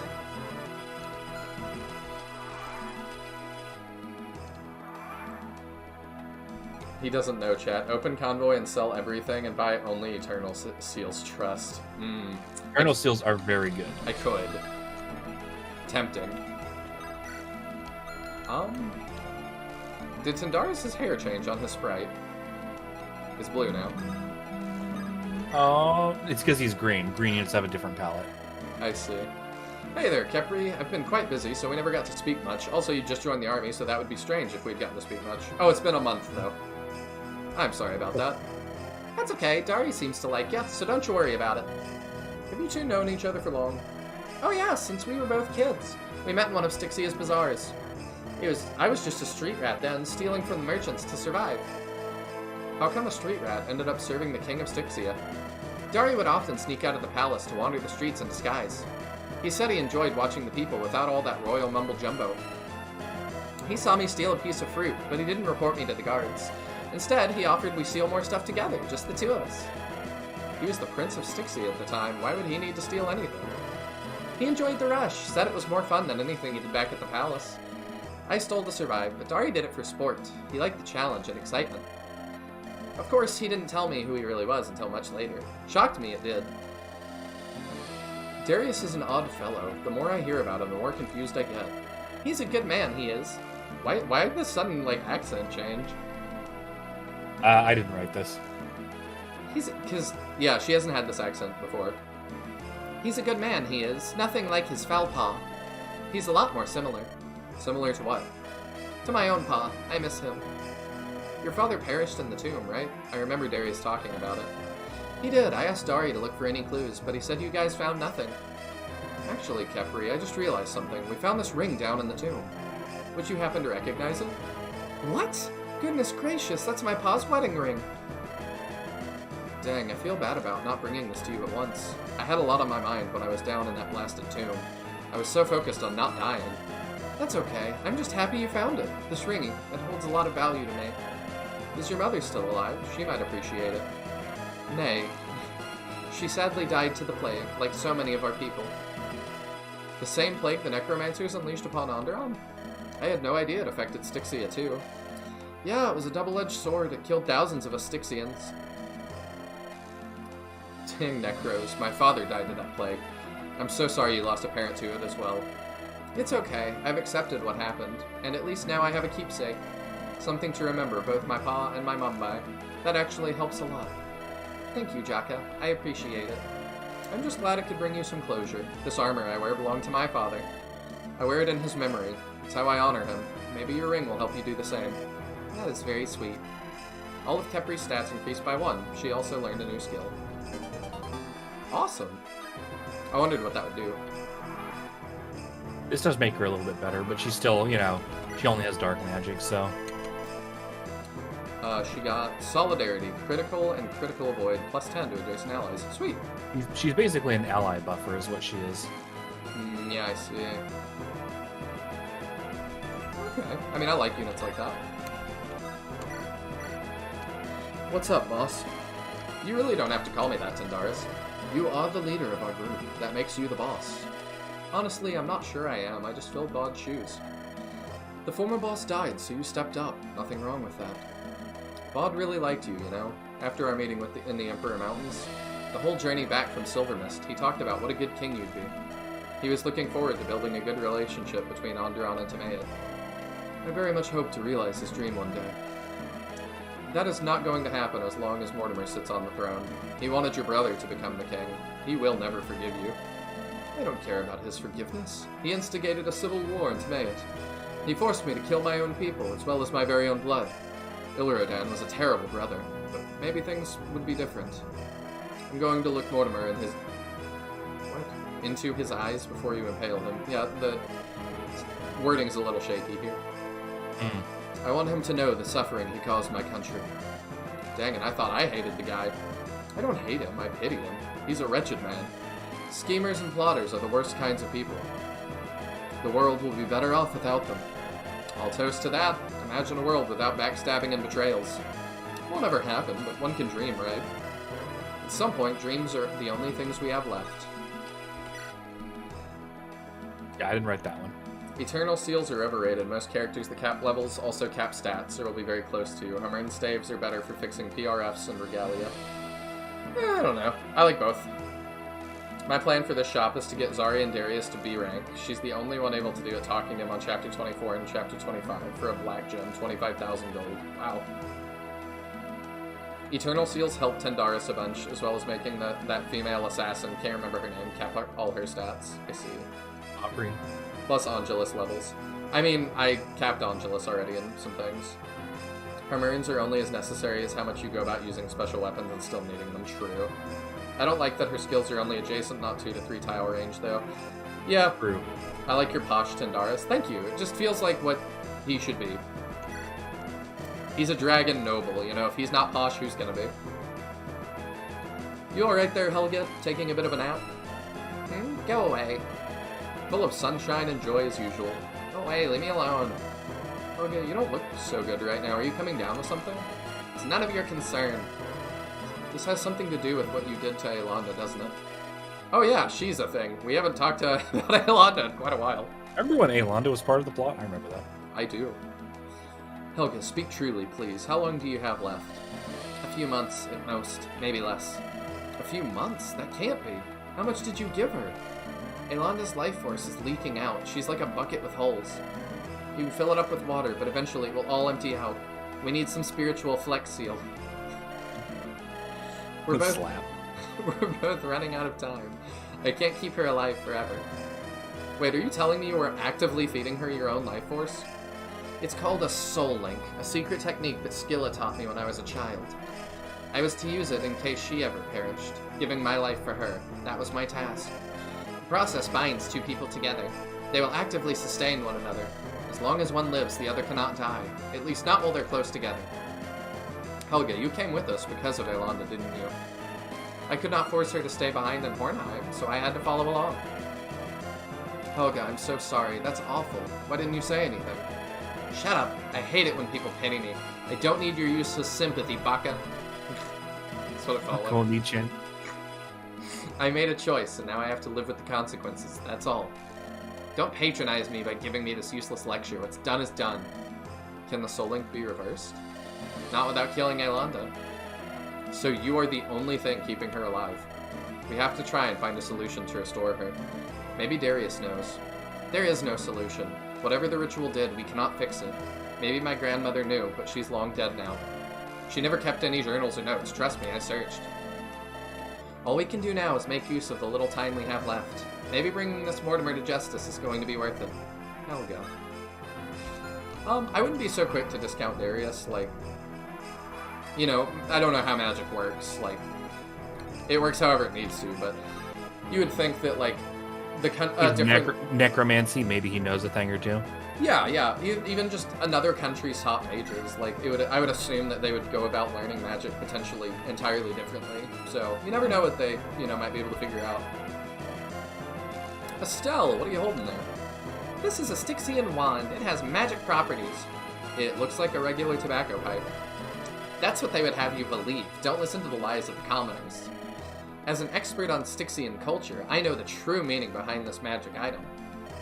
I bought it from a merchant, and after paying him a little extra, he told me. He told you what? This is a unique wand that requires a special incantation to work, you see. You put it in your mouth and you inhale. The magic powder will infuse your body. Oh, Jesse might know something about this. Jesse, we need your help. Then you will become more powerful than you could possibly imagine. So, you smoke the pipe? Such a simple mind could never grasp the truth behind this legendary artifact. Wait, Estelle, something smells funny. Are you sure that's tobacco? Hey, were you not listening? It's not a pipe, it's a wand. I will now demonstrate how to use it properly. Watch. Wait, Estelle, don't inhale. I'm pretty sure that's... Estelle, are you alright? I finally see the truth of the universe. Whatever you do, don't take another... Man, Styxian magic sure is potent. I've never felt this relaxed in my life. Well, I'm just gonna let her sleep on the floor. I like to imagine Tindarius is speaking louder on purpose when saying the schemer line, being near Darius and all. Could be. We really don't like schemers. Hint, hint. Oh. Helga just needs to hydrate better. And a better diet. Yeah, I'm sure that'll fix it all. Styxia's long history with magic should imply they're highly knowledgeable, even if they're a little shaky. I would think so. How people like Estelle, it blows my mind. I get it, like, she has a strong character. Whether you like or dislike that, it is very in your face, so you will feel one way or the other. I noticed that too, Mings. Yeah, she was supposed to have half-open eyes when she smoked to be like, dude, and it didn't work. I wondered if it was going to switch to a portrait of her with, like, red eyes or something, like Bloodshot. Yeah. But I was like, yeah, that might be, like, when you're running out of space, that seems like quite a choice to use it on. I also wanted to ask real quick, if Helga dies, is there some plot thing where Aelanda dies? Nope. Just nah. Oh. She just lives in the background, I guess. Okay. She has plot safety. Jakka, I must thank you for helping me find the Tomb of Horrors. No problem. Did you find what you were looking for down there? Yes, I did. I uncovered the lost regalia of my house, the ancient Voidflare tome. It is a remarkable tome, brimming with dark magic. I can feel the void inside it. I should feel satisfied, and yet I cannot stop thinking about the Tomb of Horrors.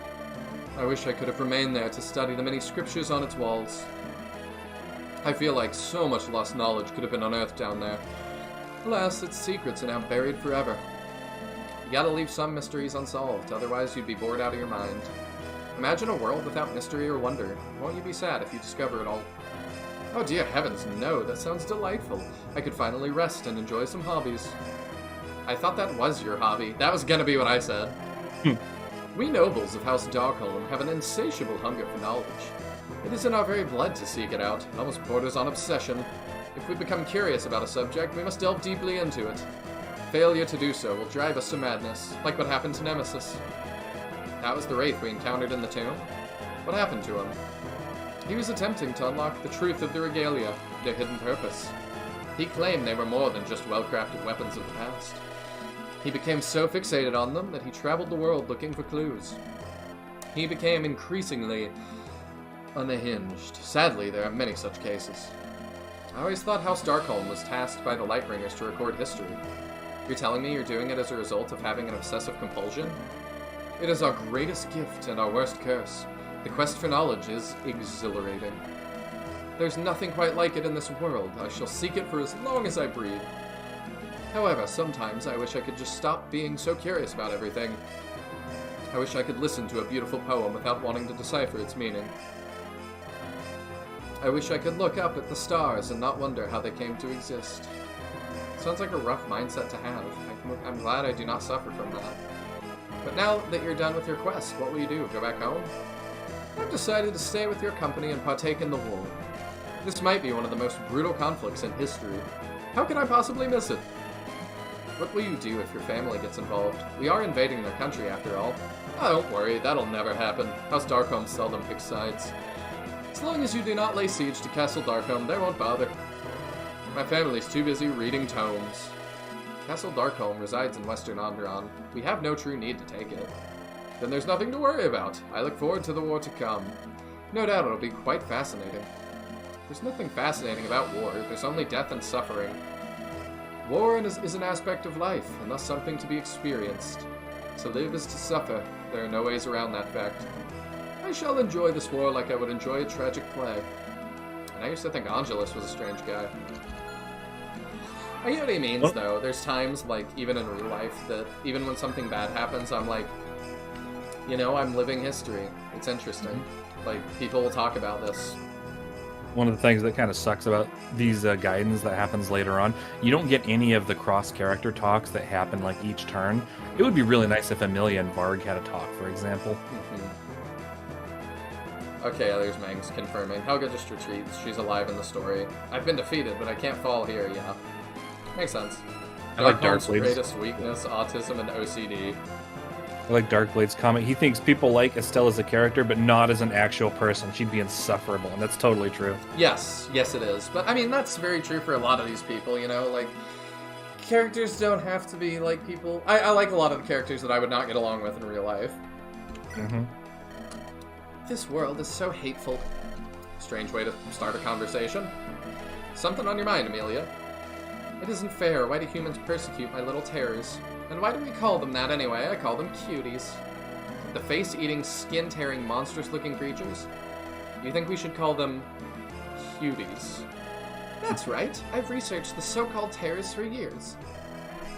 I'm, like, making her a little bit more flamboyant to match Angelus and Varg. They aren't all monstrous undead. They're cute spiders and wolves. Direwolves are the size of a horse. Exactly, they're the perfect size to ride on, and they're fluffy. So you're a goth horse girl, that's it. I once saw a direwolf pick up a man and slam him into the ground. Broke every one of his bones. The poor guy screamed until he died. It was like watching a bear play stickball with a toddler's body. Did you know terrors don't only consist of the undead? Those ignorant Lightbringers lumped many species together. Undead, mutant animals, even some lesser demons to boot. And mutated animals are much smarter than regular ones. So, have you listened to what I've been saying? They have feelings. It isn't okay to beat them to death like dumb rats. We should try to come to an understanding with them. I just want to spread love for the cuties worldwide. I love how that's capitalized every time. I'll acknowledge many terrors are improperly classified. I used to be a scholar myself. My mother didn't want me to become a mercenary for hire. That might be the first we've heard of that. No, it happened earlier in the game, Okay. too. I mentioned it earlier. There should be separate names for all the terror subspecies, but in the end, they all do attack human settlements. You'll never convince people to set aside their prejudice. Okay. Interesting words coming from you. You're wrong. Good point. I'll make it my life's mission if that's what it takes. I will bring about the unification of man and beast before I die. Well, good luck with that. I admire your convictions, even if I think they're a bit misguided. You'll see. Someday, everyone will. Is she as old as Varg? I've been wondering about that with her. No, and she's Archelaus. not. She's not. That- Let's just say Amelia has an interesting arc. If he's 900 and they're actually brothers and sisters, then that implies some interesting parental things. Mm. Okay. No comment. Yeah, the late game guidance feel a lot less lively than the earlier ones. It's a real shame. I don't know. I mean, we're still getting lore dumps. Like, I'm not upset about this. So far, I've written the Amelia and the Ahmed one. Those are the two I've written so far. Amelia promotion should make her get a mount, and it's Direwolf. Ooh, that would be neat. Maybe in the sequel she'll get a tier 3 promotion. Hello, Runa. Why are you hiding behind that wall? Oh, hello, Mr. Jakka. I'm just listening. It is called eavesdropping. Who are you spying on? Is it Varg? I think he is my daddy. Really? And how do you know that? I spoke to him, and he told me he spent time in my village. He remembers my mother, and they were close. The timeline. I think this is a conversation we were supposed to fix. We didn't have time Hmm. because we made it so originally. Originally, you couldn't just get the Runa conversation with Varg unless you brought her on the chapter and talked to him. Then Mang's made it so that way the conversation autoplays if she's still alive. I But see. so that means that you're always going to see it no matter what, which means this conversation doesn't make sense. But so there's a little bit of a disconnect. That's alright. And he's a great sage, it has to be true, right? Well, isn't that good news, Runa? Why would that make you stand here eavesdropping? Go over there and get to know your father. I'm sure he'll be happy to talk with you. I tried, but he was so incredibly strange. He kept calling me his test subject. I mean, that kind of references that. I need to know if he talks this way to the other people around him. I always thought the Darkholms were an odd bunch. I'm glad I'm not related to them. Why did my daddy have to be such a weirdo? I was so looking forward to meeting him. Yeah, I do kind of like this part. I envisioned he would be kind and wise. Instead, he's... I don't even know what. Runa, please take a moment and listen to how you sound right now. You've been searching for your father ever since you joined our company. You created this perfect image of him inside your own head. Of course, reality is not going to live up to those impossible standards. I know that, it's just... I hoped he would at least be a little more normal. Maybe he's just strange on the surface. Try to get to know him a little more. Maybe he'll open up to you eventually. Really think so? Well, it's impossible to say, but neither of us know Varg that well. Be a little patient and try to give it some more time. Maybe it'll work out. Thank you, Mr. Jakka. I'll try to do that. I hope I'm not setting her up to be disappointed, though I probably am. At least she has a dad now. I'd give anything to have my old man back. Kind of. Aw. I do think he's setting her up for disappointment. I do not think it's going to go well. Oh, Amelia, we'll see. Earlier guidance have less characters, so more room for talks. With 20 green units, having multiple talks just took too long. I get it, yeah. Even with this, it feels like it's taking a while, but I like the lore and stuff. ROM space wouldn't allow for 100 plus extra convoys, sadly. Amelia needs a bigger hat, go all in on cottagecore. Could. I mean, maybe that's her, in her other promotion, she gets a bigger hat too. Terrors all share the property of being weak against holy weapons and regalia, so the Lightbringers classifying them as a single group makes sense in lore. Yeah, I mean, there's a lot of real-life equivalents for that too, that it's like, you know, people classify, like, I'm a little bit anal about that in real life, like, kind Like of the way... crows, like crows and ravens. A lot of people just call them all crows. They're from the family Corvid, but that doesn't, you know what I mean? Yeah, there's a lot of things I feel like that the way we categorize them don't make sense. Like, I read a really good article at one point about, like, whales being categorized as fish in the past, and that, like, if you time traveled to, like, more, you know, several hundred years ago, and were like, oh yeah, those are mammals, like your cows, they would be like, you're dumb. And it's like, I mean, who's right, really? You know, like, yes, you're technically correct, it's a mammal, but, like, they have much more in common with fish, so, in the ways that we care about. Or calling spiders bugs. Spider-Man hates that one. Oh, yeah, I don't know, that one, I'm like, it's kind of the same thing, like, arachnids, bugs, like, same difference, but then you could be like, well, is a lobster a bug? And it's like, kind of. No, these moves won't do. I need to practice my shimmy. Oh, dang. Can I help you, love? Why are like, the Styxians, like, British? I don't know, you chose to voice them that way. No, like, that's the, like, lingo they're using, because, Zari was talking like a British peasant. I don't know. I didn't write this dialogue, so... Sorry for staring, I was lost in your moves. I've never seen anyone dance like that. That's quite alright, love. I'm used to men's prying eyes, like, that's how that comes across. It comes with the profession. How long have you been dancing? Since I was 7 years old. 7? That's far too young to be dancing like that. All dancers are handpicked in... all dancers in Styxia are handpicked as children and trained from an early age. Some are more fortunate than others. Myself, I was raised in a pleasure dome. Man, that is just wrong. Well, it's not an easy life, but I've come far since those days. As a royal dancer, I am much better taken care of. To harm a lady of the court is a crime punishable by death. I may have to endure some rude stares and remarks. However, no man would dare to touch me. It's forbidden. This has been enshrined in a Styxian law since the start. That doesn't play the best with the slavers thing. But this is not the case for all girls, just those lucky enough to make it to the top. Indeed, I do hope that under King Darius we will see life improve for all dancers. I've already talked to the king about getting rid of those foul pleasure domes. He agreed with me. Young girls will no longer be forced to dance for old creepy men. Now, dancing will return to being the work of art that it has always historically been. Not the prostitution it evolved into under the leadership of lesser kings. So dancing has been a part of your country for a long time then. The art of belly dancing is much more a part of our culture than the stupid practice of necromancy ever was. Oh, that's interesting. And yet, it is all people talk about. Styxia, the land of the living dead. I've always despised the necros, but I bet if more people saw you dancing, they would have a much more positive view of Styxia.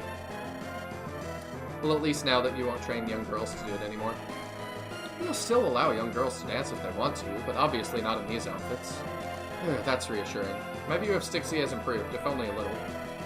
I like the view you had of my backside earlier. Hey, listen here, I was not checking out... Okay, I totally was. Feel free to punish me. Are all men from Andaron like you? No, I'm a special case.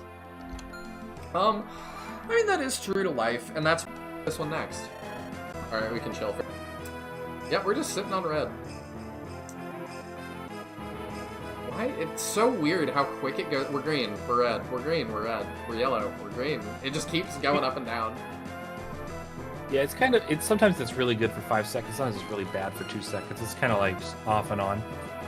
Probably